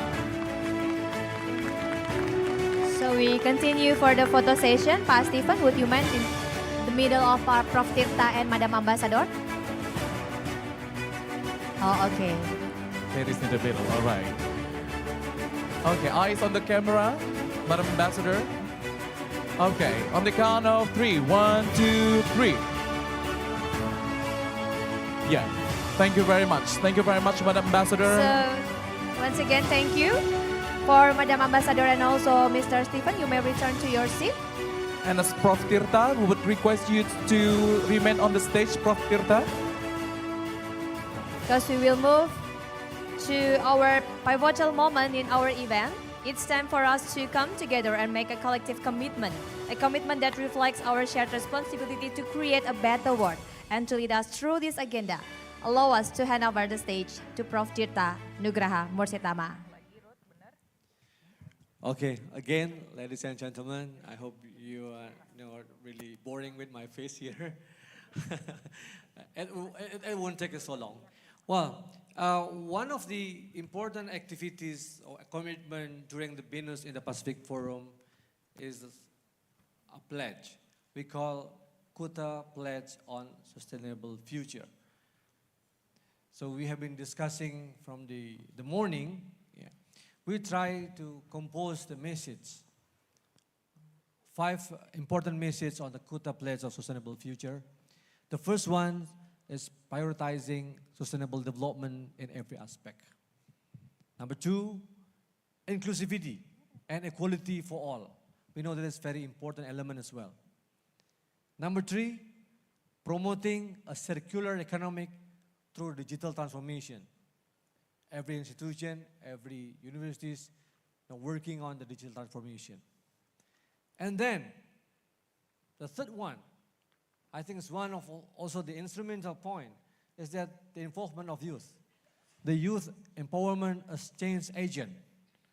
Last but not least, is the multi-stakeholders collaboration for sustainable development. Therefore, ladies and gentlemen, again, I invite all of you to join me in launching the Kuta Pledge for Sustainable Development, Sustainable Future, by, please prepare your cell phone, ladies and gentlemen. But before that, please, while you are preparing your cell phone, because there will be a QR code here, I will invite our BINUS Youth Ambassador to come forward here, because they are the future generation that maybe will be a witness of the Kuta Pledge for Sustainable Future. They are all the BINUS Youth Ambassador from the 8 ASEAN countries. Welcome.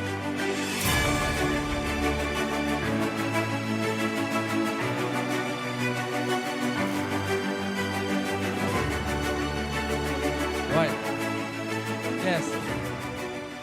I just met last night, so I don't even remember the name one by one. But I would like all of you, each of you, to just introduce yourself briefly, your name, university, and country. Please. Good morning, everyone. I am Tiujari from Malaysia, currently studying in University Malaya. Thank you. Malaysia. Hi everyone, I'm Sansaran from Thailand, study in Thainiji Institute of Technology. Thailand. Good morning everyone. I am Clarissa Bayusin. I am representing Singapore and I am from National University of Singapore. Singapore. And we have our representative from the US as well. Good morning everyone. It's an honor to be here. I'm Alpha. I'm from BINUS University from Indonesia. Indonesia. Hello everyone, I'm Heka and I'm from the University of Social Science and Humanities in Vietnam. Vietnam. Good morning ladies and gentlemen, I'm Angel from Udayana University, representing Udayana University, and I come from Indonesia. Thank you. Indonesia. As a host, we have 2 representations. All right. Good morning, everyone. So it's a great pleasure for me to be here. And I am Nika Chimes from Cambodia. And currently, I attend two universities at the same time. So the first one is Bali International University, majoring in international relations. And the second one is National University of Management, majoring in entrepreneurship. All right. Thank you so much. Cambodia. Magandang umaga, everyone, or good morning. I am Noreen Hoxon from the Philippines, and I study at the University of the Philippines. Philippines, Madam Ambassador. Good morning, ladies and gentlemen. I'm really great to be here.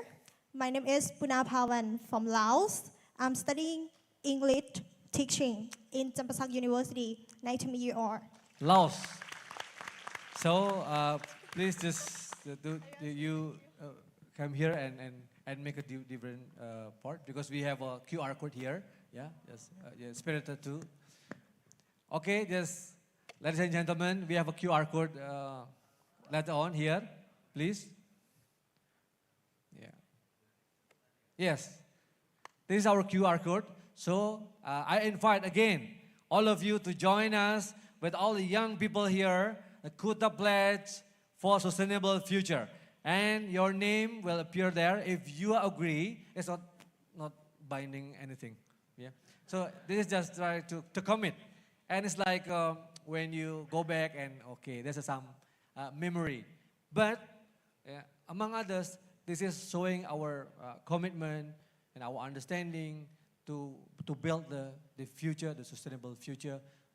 It is one of the key topic of our event. Again, thank you very much. During the event, you will know who joined the Kuta Pledge, and we will update it until tomorrow. And this is circulated, will be circulated publicly. So please feel free if you think that it is important, and you can share to your colleague, your students, and your partners. And let's make this one of the historical yet very important moment for all of us and Kuta Bali. Thank you again, and congratulate to all the BINUS Youth Ambassador that represent here. Thank you very much, and good morning, ladies and gentlemen. Thank you. Yeah, ladies and gentlemen, once again, give a big round of applause for BINUS Youth Ambassador, and that was Kuta Pledge for Sustainable Future. Yeah, once again, we also would like to thank to Prof. Tita who present about Kuta Pledge. So ladies and gentlemen, if you hasn't joined or hasn't scanned the barcode, we will show again the barcode lately. And then, as we know, Kuta Pledge for Sustainable Future, it came for 5 points, that is prioritizing sustainable development in every aspect.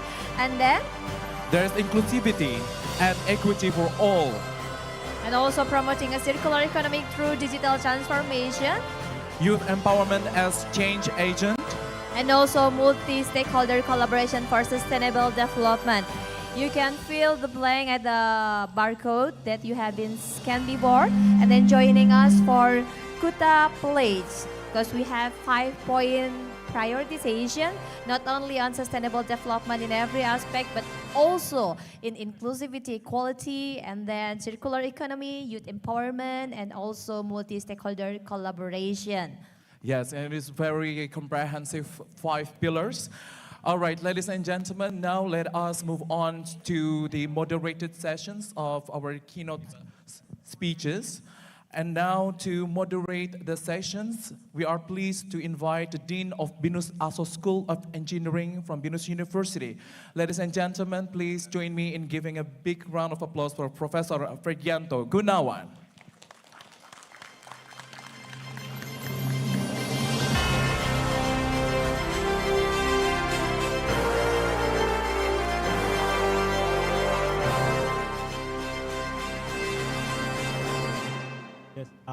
Distinguished guests, ladies and gentlemen, I wish you a very good morning. So I believe that for the next 1 hour, we are going to have a very exciting discussions as we have an excellent speaker. And without further ado, I would like to invite the 3 speakers to the stage here. The first one is Dr. Felix Tan. Dr. Felix.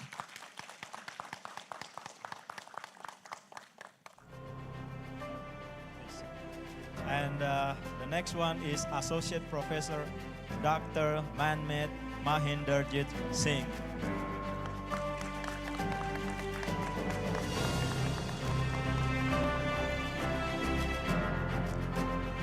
And the last but not least, Mr. Rahmat Yulianto, SE, ST, MSc.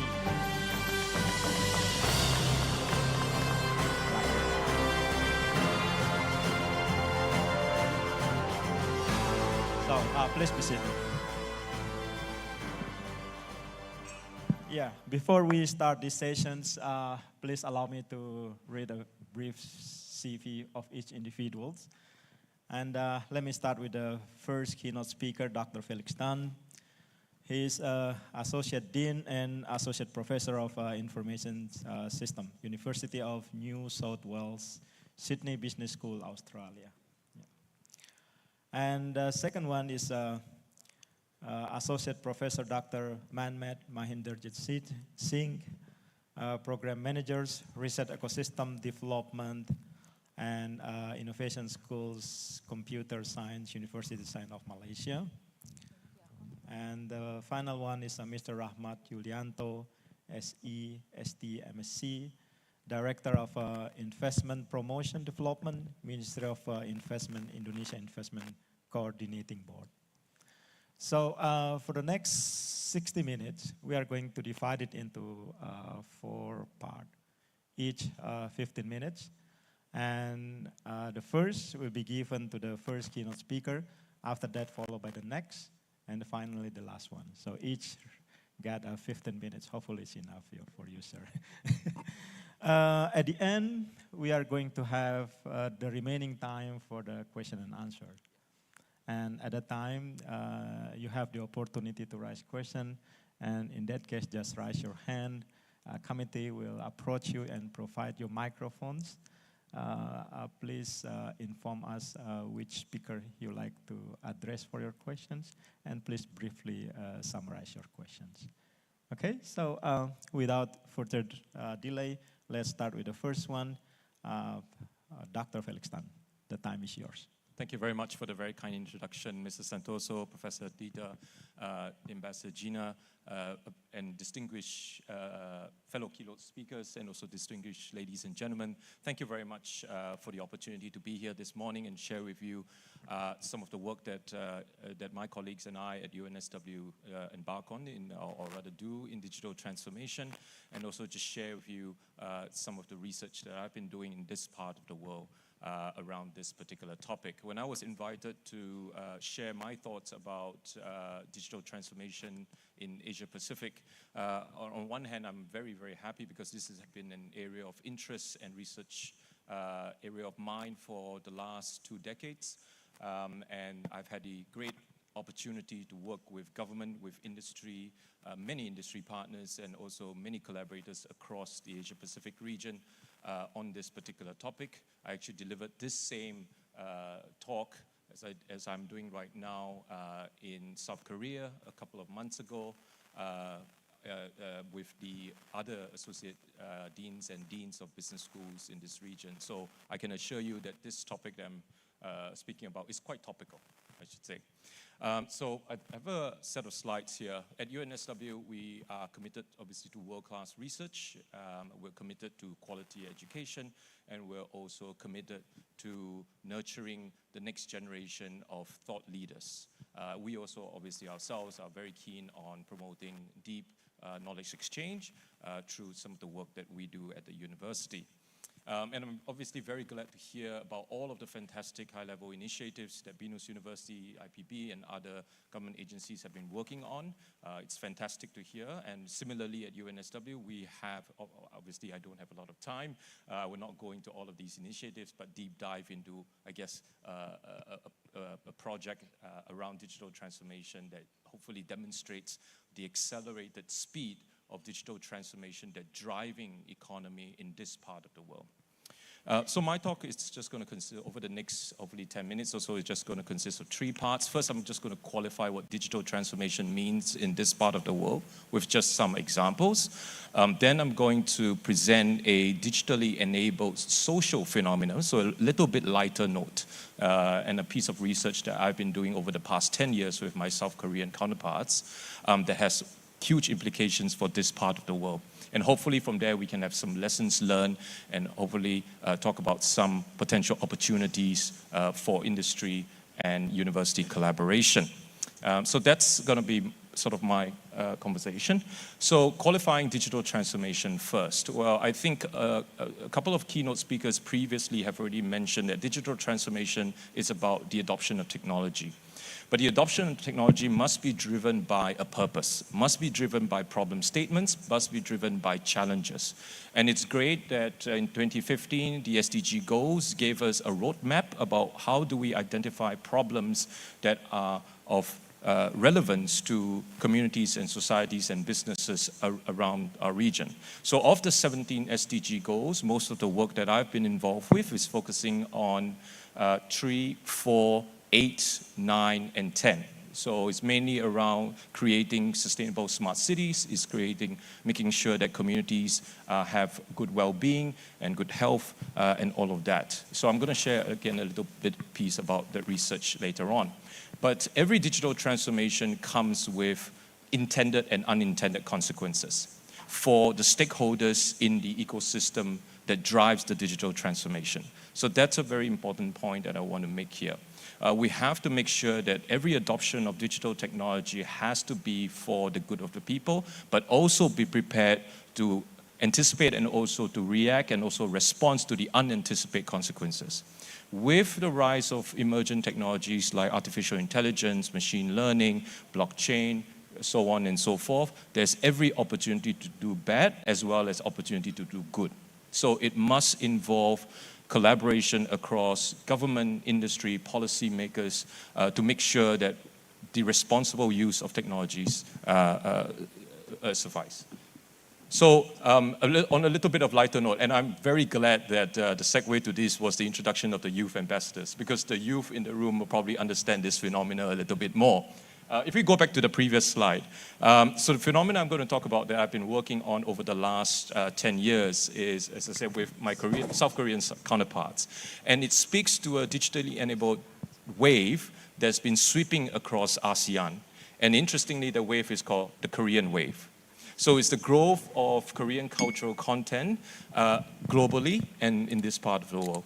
And as I said, I was in a very similar forum with, believe it or not, with Psy of Gangnam Style around this particular topic. And we were just talking about how, impactful has been the proliferation of Korean technology, Korean cultural content in this part of the world. And when I was, again, studying fintech adoption in Singapore and in Indonesia over the past 10 years, I also been speaking to a lot of youths that were saying how they're into K-pop and K-drama. And it's surprisingly, it's not just with the youths. A lot of older folk in this room, I'm sure, very big subscribers of K-pop and K-drama, I'm sure. It's very, very big here in Indonesia. But we have had the opportunity, long story short, we have had the distinct opportunity of working with the Korean government and the Korean industry partners to better understand how did the Korean organizations, entertainment companies, gaming companies, webtoon companies, telecommunication companies be able to build technology that is palatable to a global audience and yet be able to drive social commerce in a very big way. So we had that opportunity to go into these organizations, which I will show you in a very quick. But as you can see, the footprint of Korean cultural content across globally is huge, with over 28,000 cosmetic brands, for example, over $13 billion US generated in just from the pop side of things, and a whole range of others in between. Next slide, please. Sorry, I don't have time to probably go through the knowledge exchange side of things, so I might move on to the next slide, if I could. So the reason, as I said, the reason why Korea is making huge waves and making a lot of investments into Korea technology and the spread of career content is primarily also due to the unintended consequences of digital transformation. So when sort of social media first came to light, there was a lot of sharing of content that otherwise was proprietary to entertainment companies and to content creators. And this has led to organizations and individuals thinking about new ways of monetizing. Right? And this has led people to think about different innovative ways of getting the same content out to the masses. So it was a monetization problem that drives companies to think about new ways in which we could deliver content. And what that means is that organizations need to think about how content creators would be able to not just generate content, but create new content that would also tailor to the changing behavior of consumers. So right now, I'm sure you imagine that we don't spend a lot of time looking at content. Long gone are the days where we stay fixated to a particular program or to a particular piece of content. We have a very short lifespan, or rather short attention span to content. So because we are in a very, very highly mobile landscape, and that would mean a really different way in which we proliferate that content and hopefully monetize. Next slide, please. Yep. So that has led to the development of a large number of digital platforms that cater to both supply of content and the demand of content. And the development of platforms has created a lot of new interdependencies that were otherwise unseen in this industry. So we have social media companies working with entertainers. We have consumers working with entertainment companies and entertainers directly through this content. And this gives rise, as I said, to new opportunities and new business models that previously were unimaginable. And this allows consumers also to get very close to the content creators themselves. Next slide, please. So these are, again, I won't have time to go through all of them. These are just examples of what is a result of the development of these, what we call multi-sided digital platforms, which is omni-channel and multi-channel marketing and digital marketing, which I think the previous keynote has also mentioned about. Next slide, please. What has the development of all these platforms done? It's overcome barriers of entry for content creators that otherwise need talent agencies to spot the talent and then deliver airtime for them, then gain following. What these platforms have done now is allow content creators to build the following first, then from the following, be trained in those singing, dancing skills that they need in order to create a product that is palatable to the public. So the traditional way of doing music and traditional way of doing performances have turned on its head. So these days, we are very used to content and media creators with a huge social following entering into traditional entertainment rather than the other way around. So this is what I mean by that disruption as a result of this digital transformation in the creative industry and creative work. Next slide, please. So this just, again, pictorially demonstrated what I just explained, whereby traditionally it was more linear, and today it's probably more multilateral and more dynamic in that sense. Next slide, please. So what I want to spend the last 3 or 4 minutes talking about is emergent technology, specifically artificial intelligence, in this particular sector and this particular social phenomenon that I've just mentioned around creative industries and creative work. So as we know, artificial intelligence is the talk of the boardroom, have been the talk of boardroom for the last 5, 6 years, but then again, artificial intelligence and machine learning technologies have been around for quite some time. But if you follow popular media and follow what anecdotal evidence suggests, is that artificial intelligence has the potential to replace a lot of the occupations and jobs that we are well known for, particularly in the creative industry and creative work sector. But when we enter into creative organizations, that's your gaming, your webtoon companies, and your entertainment companies in South Korea, we realize that it's the opposite. That AI actually creates a lot of potential for collaboration and also creates a lot of opportunities that were previously not afforded to this industry. So these are, again, some pictures that are taken during our time in South Korea over the last few years, studying these webtoon companies and studying these gaming companies about how AI is transforming the industry. Next slide, please. And what we have learned is that, on one hand, artificial intelligence help these companies to, one, better understand their customers.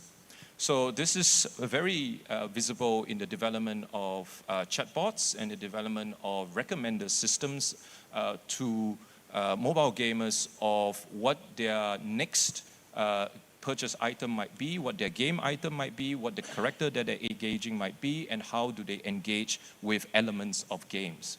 So in the past, when we play games, there are game characters. This is just a very specific example of how AI is being used. There are game characters within a game environment that you interact with, and those are called game-playing characters. In the games, there's also the environment. There's the trees, there's the flooring, there's the buildings. So these are what we call non-playing characters. So artificial intelligence allows the game players to interact with non-playing characters. And this will determine the player's behavior as they're interacting with this element. So with more of these data being made available to organizations, they can then use at a very large scale. They can use this data then to inform the consumers of more specific targeted products and game items that they could then purchase. And that is a new model. So that's the consumer side. Now for the consumer, obviously it gives the opportunity through the artificial intelligence to learn more about some of the other opportunities and products that are out there that are suitable for their promotion and well-being. In the interest of time, I'm happy to talk more about some of this work a little bit later on and the growth of emerging tech. But in the interest of time, I probably have to end there. And thank you very much, moderator, for letting Thank me you. know. Thank you. Thank you, Dr. Tan. Apologize for the limited time. So now let's start with the second speaker, Dr. Sin. Please, time is yours. Okay, a very good morning, selamat pagi, bapak-bapak dan ibu-ibu.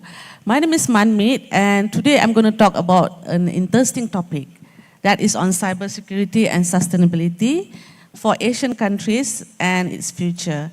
What I'm going to share today is basically the information or the details that I have consolidated from the Asian desk, the collaboration that ASEAN is having with Interpol, and also to answer some interesting questions. Can you go next? Next slide, okay. So there are main three challenges question that I would like to tackle here. First of all is why Asian countries are prone to cyber attacks. And second is looking into how cybersecurity and sustainability can work together, and especially in tackling emerging technologies. And what I'm going to do in the end is to map the SDGs. So yeah, let's dig deeper. So looking into the first question, we live in the VUCA world, that is volatility, uncertainty, complexity, and ambiguity. This is very true when it comes to cybersecurity. So next slide.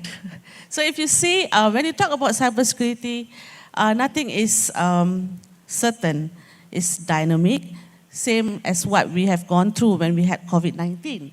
So looking closely to this, if there is an attack, such as ransomware, a company that has not been attacked before, it will be prone to be attacked just due to the volatility, the failure to actually to protect or to detect in the first place. So that is how the different nature of business that are going through today. And when we look into the reason why Asians are one of the major concern or the spot that attack happen. So if you can go further, the slide. Yeah. So if you see here, when you talk about cybercrime, it's an asymmetrical warfare. This is where, as an attacker, you can attack without less effort. So if you go to dark web, you could purchase softwares that are cheap, that probably for $5, and you could launch a phishing attack. But in order for us to defend, it would take us a lot of effort. So this asymmetrical warfare means that the effort that we put is exponential. And if you see the countries down here, it shows that most of these countries have been breached. Thailand, Malaysia, Indonesia, and so on. So what are the hackers looking at? Is at our PII data. That is personal identifiable ID data.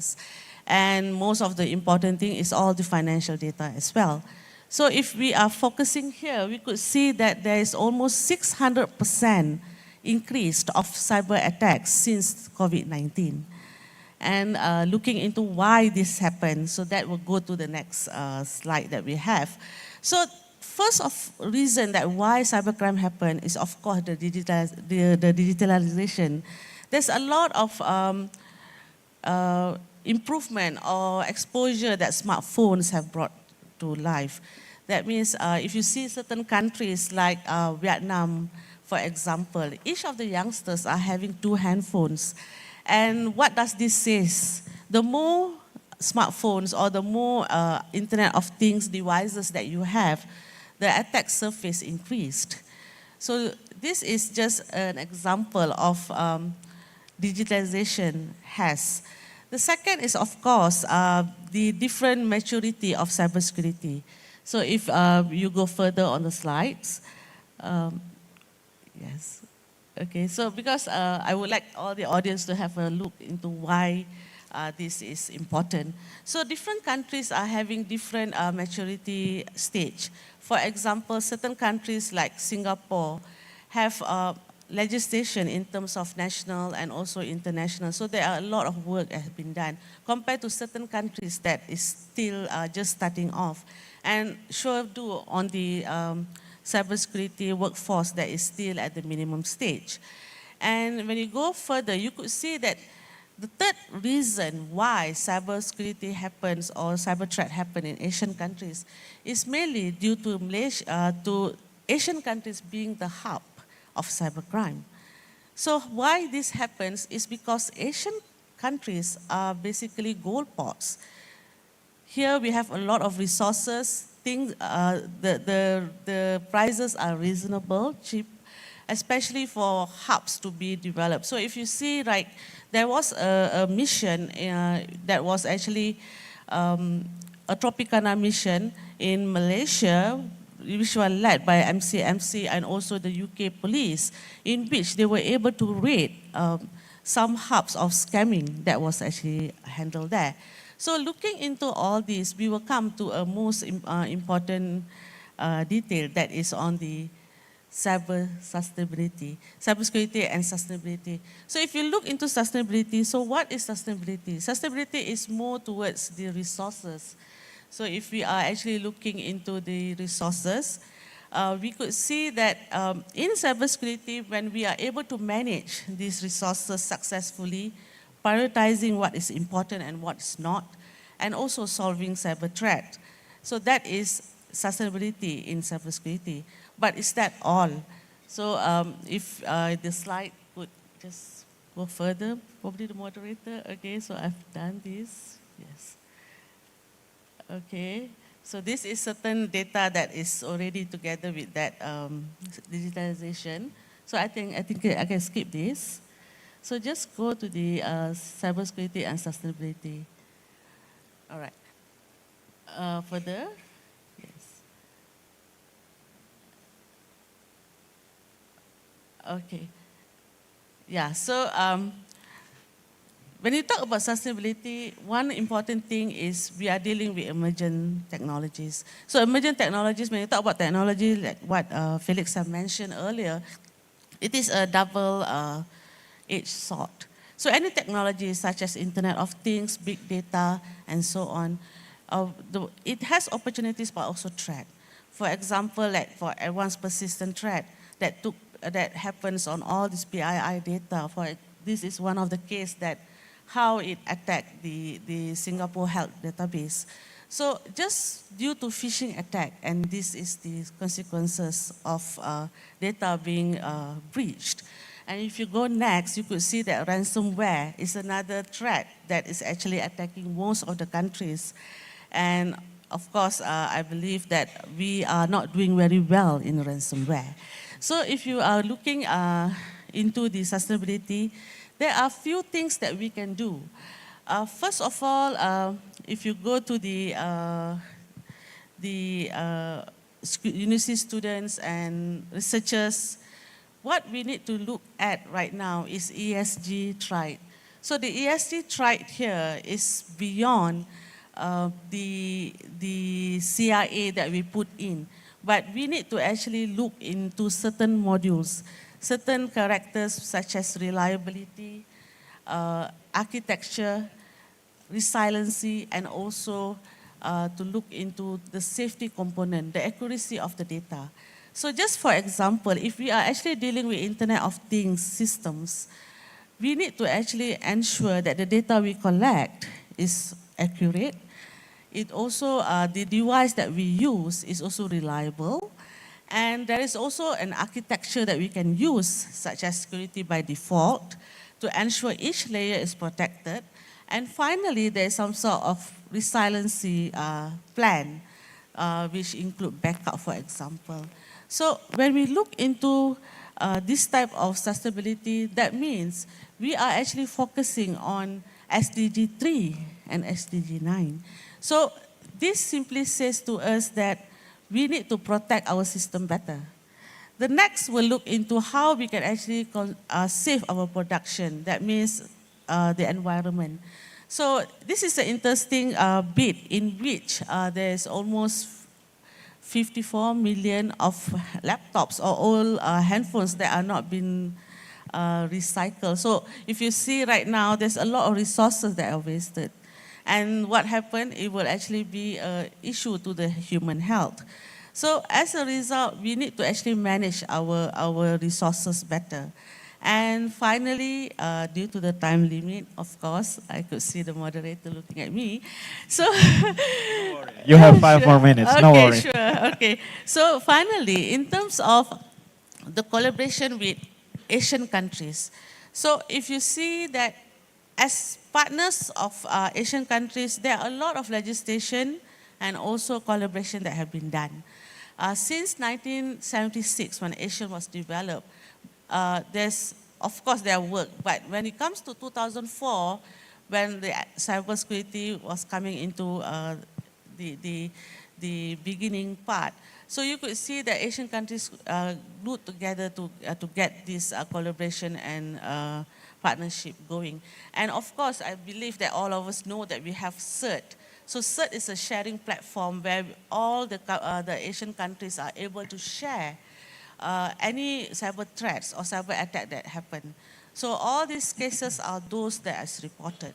So if you look into this Asian collaboration, I believe that we are doing okay on that. It's just that currently what is important here is beside looking into the knowledge transfer and capacity building, I think, in my opinion, the Asian countries should actually focus more towards the readiness, especially towards the emerging technologies. And finally, looking into the perspective of the sustainability and cybersecurity that was mentioned, if we believe that technology is going to solve another technology problem, then we do not understand the problem itself. Currently, the problem could be the technology, but solely it is not the technology itself. It is the human, us, because we are the one that are using this technology. So if in any cybersecurity problems, education and awareness is the most important prospect. So here is where I would like to leave with saying that if we have VUCA, of course we need to find a solution to have a better sustainability approach in which there's some sort of understanding. We need to embrace the challenge, the changes, and also to have a clear vision towards the simplicity to solve the cybersecurity issues. Yes, thank you. Thank you very much.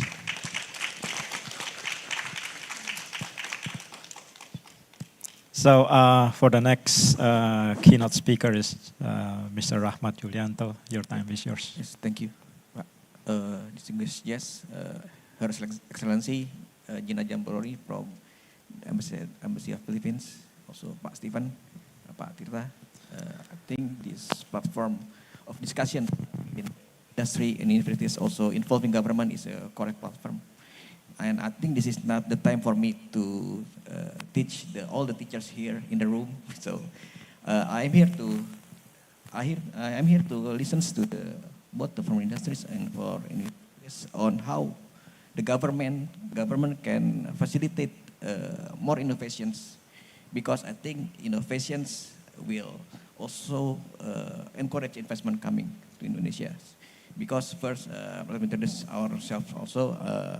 I am Rahmat Yulianto from Ministry of Investments, and my role in our role in the investment is to increase investment both from domestics or foreign investments. What I mean by investment here is investment outside the investment in banking sectors and also upstream oil and gas. So all investment is in our facilitations and management. So to look at what our goal is, can we go to this next slide? Next slide, please. So we have target double-digit target growth of investment annually. Just like this year, we will have like a target of 1,650 trillion rupiahs in investment, both domestically and from foreign investment. And what I mean by this investment is very much close to innovations. We can look at the numbers that mostly investment come to our country today is in the metal and non-machinery industry, which is very much linked to the downstreaming program of our government. Many right now, many smelters come into process our minerals, and we would like to copy this success story in downstreaming into another sectors, not only in the minerals, but other sectors like in our other commodities like in farmings and also in the fisheries sectors. However, we see that we can achieve our target, and we can, this year hopefully we will also achieve our target. However, we still have challenges because we need to grow like 6 to 7, maybe in next two slides. Next slides. We have challenges how to create growth 6 to 7%, supporting by the investments. However, the elected presidents mentions about 8% annual growth, and it is very much very much a challenge for us. Next slide. Because we need to transform our economic structures from the concern right now. The concern right now is the middle income trap in our country, and how we can move to the higher income. We need to create a more exciting environment for innovations, because we see that many countries can move to the higher incomes by innovations. We see that in the WIPO ranks, these countries already have like in the 10th biggest 10 innovators in the world. And next, and this is what I mean by the challenge in Indonesia due to the investments. In Indonesia, investment is not very much a productive investment. So we need to increase the productivity of investment in Indonesia by, of course, by increasing productivity. And to increase productivity, we need innovations. Then innovation is needed to, next slide, to us to bring more investment in the downstream industries. Because right now we are focusing in creating more value, added value in the mineral industries. But next, we also want to have, like in agriculture and also fisheries, this needs innovations. And I saw some innovations, not only in the processing sectors, but in digital transformations that can support these industries. This is also why we need more insights from you, from universities. What can we offer to you? Because right now we already have like some tools for industries to do R&D. Right now we give like fiscal incentives for R&D by doing the tax deductions. But I think we need to hear from you more. Is it the suitable sweetener for R&D or not? And what can we provide or what can we improve to give you more space, create innovations, both from university and in the industries. And also, maybe next slide. Next slide. Also, the World Bank also mentioned about the linkage between investment and also innovations. And I think what BINUS do today is very much is what we need to see more in Indonesia, in bringing us together and collaborating also with our partner in the Indo-Pacific. I think we already have like more than 60 investment treaties with our country partners. And this is also one platform that we can go together in making the easier move between investments between countries. And not only we want to create investment in Indonesia, but also we want to promote investors from Indonesia to go to cross-border investments. And this is why we think the platform is very much suitable. And next.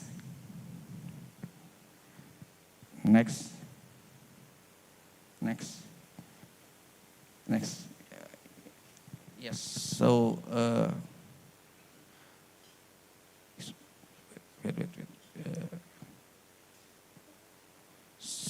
the proposals for us is now is what we can offer to you, to investors.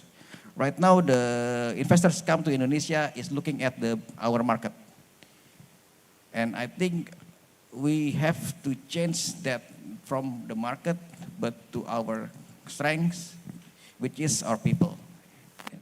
And our people can stipulate investments and bringing more values to the investors that come to Indonesia. This is why the collaborations between the university and government is needed. So once again, please share with us, please discuss with us, because we need inputs from both sides. And next, and the challenge right now is, obviously for Indonesia right now, what we can see is we have like brain drain and talent poaching, and I don't think this is a very bad message, but I think it is also have like a positive sides, because I think our Indonesian brain can also gain experience abroad and bring that experience come to Indonesia. And also the deglobalizations right now, while most countries right now try to pull the investment back to their countries, it is very much a challenge for us. However, we can, in some cases, we can do some collaborations. Like maybe in Indonesia, it's very famous about how we bring in the ecosystem for the EVs. this is one particular industries that we also have the comparative advantages of our minerals, and we can copy this to other sectors that we have like comparative advantages. And also the conflicts right now is also very challenging, because right now the conflicts also have some problems in the supply side and demand side. And I think last is we are very welcome to discuss with industries. Once again, we need your inputs. We need your, is it already enough from us, especially from the Ministry of Investment, that bringing for innovations. And then I think that's all for me. Thank you very much. Thank you, sir. Like I said earlier, that we are going to have a very interesting topic. I remember at some point, Dr. Manmet looked at me and said, we don't do very well in ransomware. It's not completely clear to me, but we can follow up with a question later on. Yes, now maybe we are able to receive 1 or 2 short questions, ladies and gentlemen. Please use these occasions. Yes, sir. Go ahead, sir. Please mention which speaker you wish to ask. Yeah, is it okay if I hog the time a bit and ask 1 question for each speakers? Yes, absolutely short one may be better for all of us. Yes, thank you, sir. Yeah, for Mr. Felix first, the first question is, how can we anticipate further unintended consequences of these digital transformation, since sometimes it is very hard for us to react before the implementation of new digital transformation and after the implementation of digital transformation, since in the latest trends like Grab ride-hailing, there is lots of problem in the pre and post-implementation of that new digital technology. And secondly, a question to Professor Manmit. Do you think there are a correlation between IT knowledge, age, and generation gap that makes cybersecurity difficult to implement in our growing countries currently? And lastly, to Mr. Nurul, this is a quite heavy question, but how do you think we can avoid the investment debt trap and unsustainable investment in the long run, especially for international investment in Indonesia? Thank you.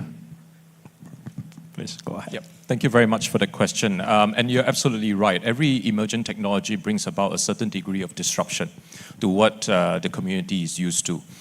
So I started off studying a lot of e-commerce companies, and e-commerce platforms have a big disruption on traditional mortar and bricks companies. And there was obviously at that time not a lot of laws governing how we should do e-commerce and social commerce. So policymakers always have to, try to keep up. And it is therefore the joint responsibility of universities who are, I think, thinking about these innovations and to work closely with policymakers to come to think about ways in which these technologies may be used and tell stories about what might some of the potential outcomes might be. And this is where I speak to the importance of research and development. So the work that we've done in ASEAN with, so as I explained, we did a lot of e-commerce companies, we did a lot of fintech companies in Indonesia and also in Singapore with the monetary authorities of both these nations. And we come to realize that, new laws needs to be constantly updated in order to keep up with the disruptions that they bring. So these forums are an example of how we can do it. Obviously doing research projects that are funded by the ministries and funded by the agencies that are coming up with these policies and laws, that's also vital. So the short answer to your question is obviously more forums and platforms for knowledge exchange. Then we can address that. Thank you so much. Yes. 1 minute. Okay, thank you so much for the question. So I would like to tackle this from 2 perspectives. First is the society. So if you see, we are in the young generation and also the elderly. When it comes to cybersecurity, of course, the young generation, they are very fast in using all these gadgets. But and then when there is some sort of awareness, especially with the gaming one, they learn fast as well. But when it comes to the elderly people, for example, and certain countries, Asian countries, I believe, let me speak about my own country, Malaysia, we have a lot of automation, innovative apps, systems that are very impressive. Even you go into a restaurant, you want to eat, you need to actually scan the QR code. So it's fine for me, for example, but what about my mom? So there is some sort of gap when it comes to the usage of IT. And if if let's say an elderly person is getting calls, scam calls, and they do not know whether they should trust or they should answer the call. So that is already an issue when it comes to cybersecurity. So to the question that you have actually asked, there is a huge gap right now. But on the other hand, when it comes to business organizations or a country, when we are tackling cybersecurity, it should be top down. That means whatever the government is saying, whatever the business, the organization is having policies, it should be actually embraced by all the employees and also the society. So I believe that in order for us to actually minimize this gap, is important for all to have a very good awareness model. So awareness is not simply talking and giving pamphlets or brochures. It's more than that. It's going to everyone and making sure that everybody understands. So that is the challenge because we can't actually achieve that fully. Thank you so much. Thanks. Pak Rahmat, mungkin jawaban pendek Pak Rahmat. Thank you. Yeah. Okay, the government, through us, through Ministry of Investment, is giving facilitations to all investment. Just like Pak Tirta mentioned that we have like end-to-end facilitations. So yes, sure, we have challenges in how bringing the investors, and sure, we have challenges that the investors that come to here, when they do the investment, they have problems. That's why we are here. We are here to facilitate. We are here to give them space to have discussions and communications. I think the important role is communications. It's like I mentioned before, like when we try to bring EV ecosystems, what we were doing that time is we talk with all the stakeholders in EV ecosystems. Yeah. Not only in one country or one particular blocks, but with all sides. So it means the collaborations will come later. Just like recently, we have collaborations between China and also Korean companies in developing EV ecosystems. Yeah, thank you so much. So with that, we conclude these sessions, and I'd like to invite a big applause for the three speakers. Thank you so much, sir. Thank you so much, Miss. And I return the session to the MC. Thank you so much, ladies and gentlemen. So once again, ladies and gentlemen, big applause for our moderator and speakers in this keynote session. Thank you so much to our speakers. Thank you to Dr. Felix Tan, Associate Professor Manmeet, and Mr. Rahmat Yulianto. Thank you very much for sharing your valuable perspectives to all of us this morning. Next, we would like to invite Professor Tirta to present a token of appreciation to our speaker and moderator in this session.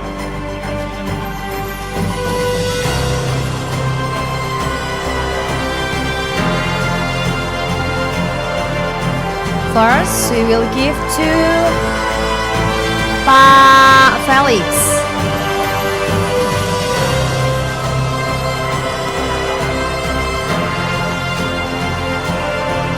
Yeah, thank you so much, and we'd like to request Professor Tirta to give the token of appreciations to Associate Professor Manmeet.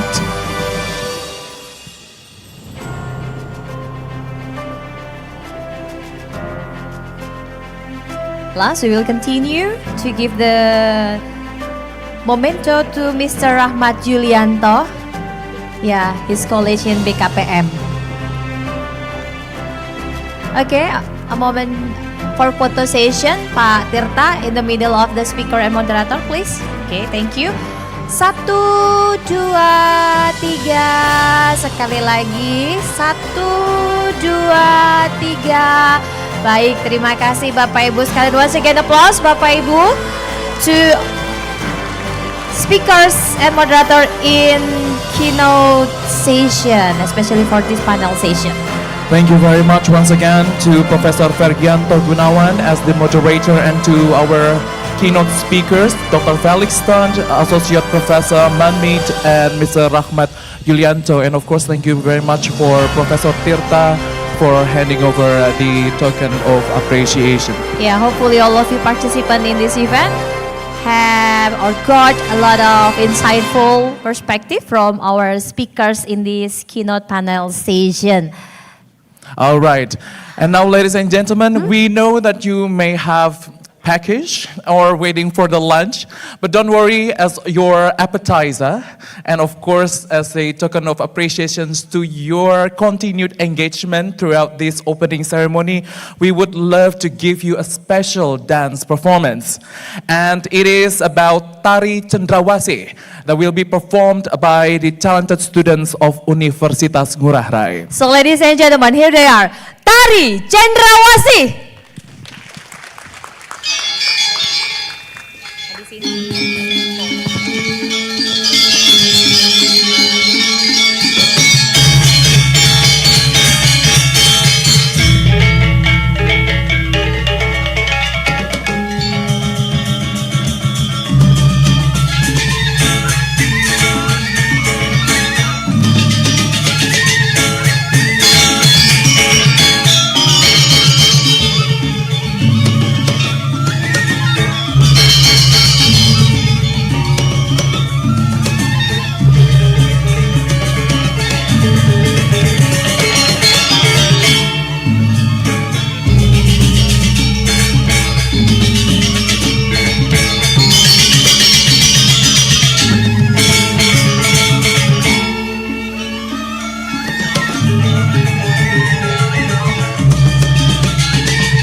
Ladies and gentlemen, Tari Cendrawasih presented by student from Universitas Ngurah Rai.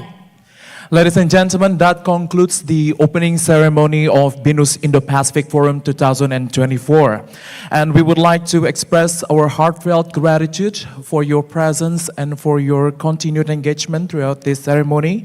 And we are confident that this forum will be a platform for meaningful discussions, collaborations, and progress towards a sustainable future. Yeah, before we allow you to enjoy the lunch that have been served in the foyer, we want to announce how many people that have been joined for the Kuta Pledge. Kuta Pledge, where is the announce for the Kuta Pledge? Tolong ditampilkan.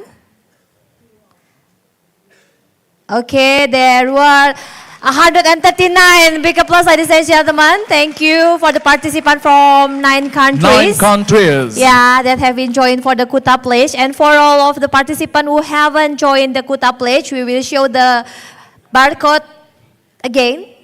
Okay, please, the barcode. So if you haven't joined the Kuta Pledge, this is the barcode we show to you. And hopefully for the participant who haven't joined from 139 participants from 9 countries, you will join us for this action. All right, thank you very much. And we also would like to give several announcements about the rest of the agenda we have on today sessions. We have the first one, the International Conference on Information Management and Technology, which will take place in meeting room 1, 2, and 3. And then for International Conference on Computer Science and Computation Intelligence, we will held on Junior Ballroom 1. And we also have 2 online international conferences which will take place simultaneously. They are the International Conference on Biosphere, Harmony, and Advanced Research. And the last one? Yeah, International Conference on Business, International Relations, and Diplomacy, EcoBird. But in this ballroom at 1 p.m., we also will start another panel discussion that will discuss about sustainable future. So hopefully gently remind for all the participants who join for the 2 sessions for sustainable future. Hopefully you can be on this ballroom before 1 p.m. All right, and finally, as the final notes, we would like to remind all the presenters to make sure that the versions of your PowerPoints are the latest version that you will use for your presentation. So we may request you to approach the committee in front of the registration desk to make sure that you have the correct presentation, the PowerPoint presentations. Okay, once again, ladies and gentlemen, thank you once again, and we wish you a productive discussion ahead. Wabillahi taufiq wal hidayah. Wassalamualaikum warahmatullahi wabarakatuh. Enjoy your lunch and see you in 1 p.m. for the 2 sessions on sustainable future in this ballroom. Thank you, ladies and gentlemen.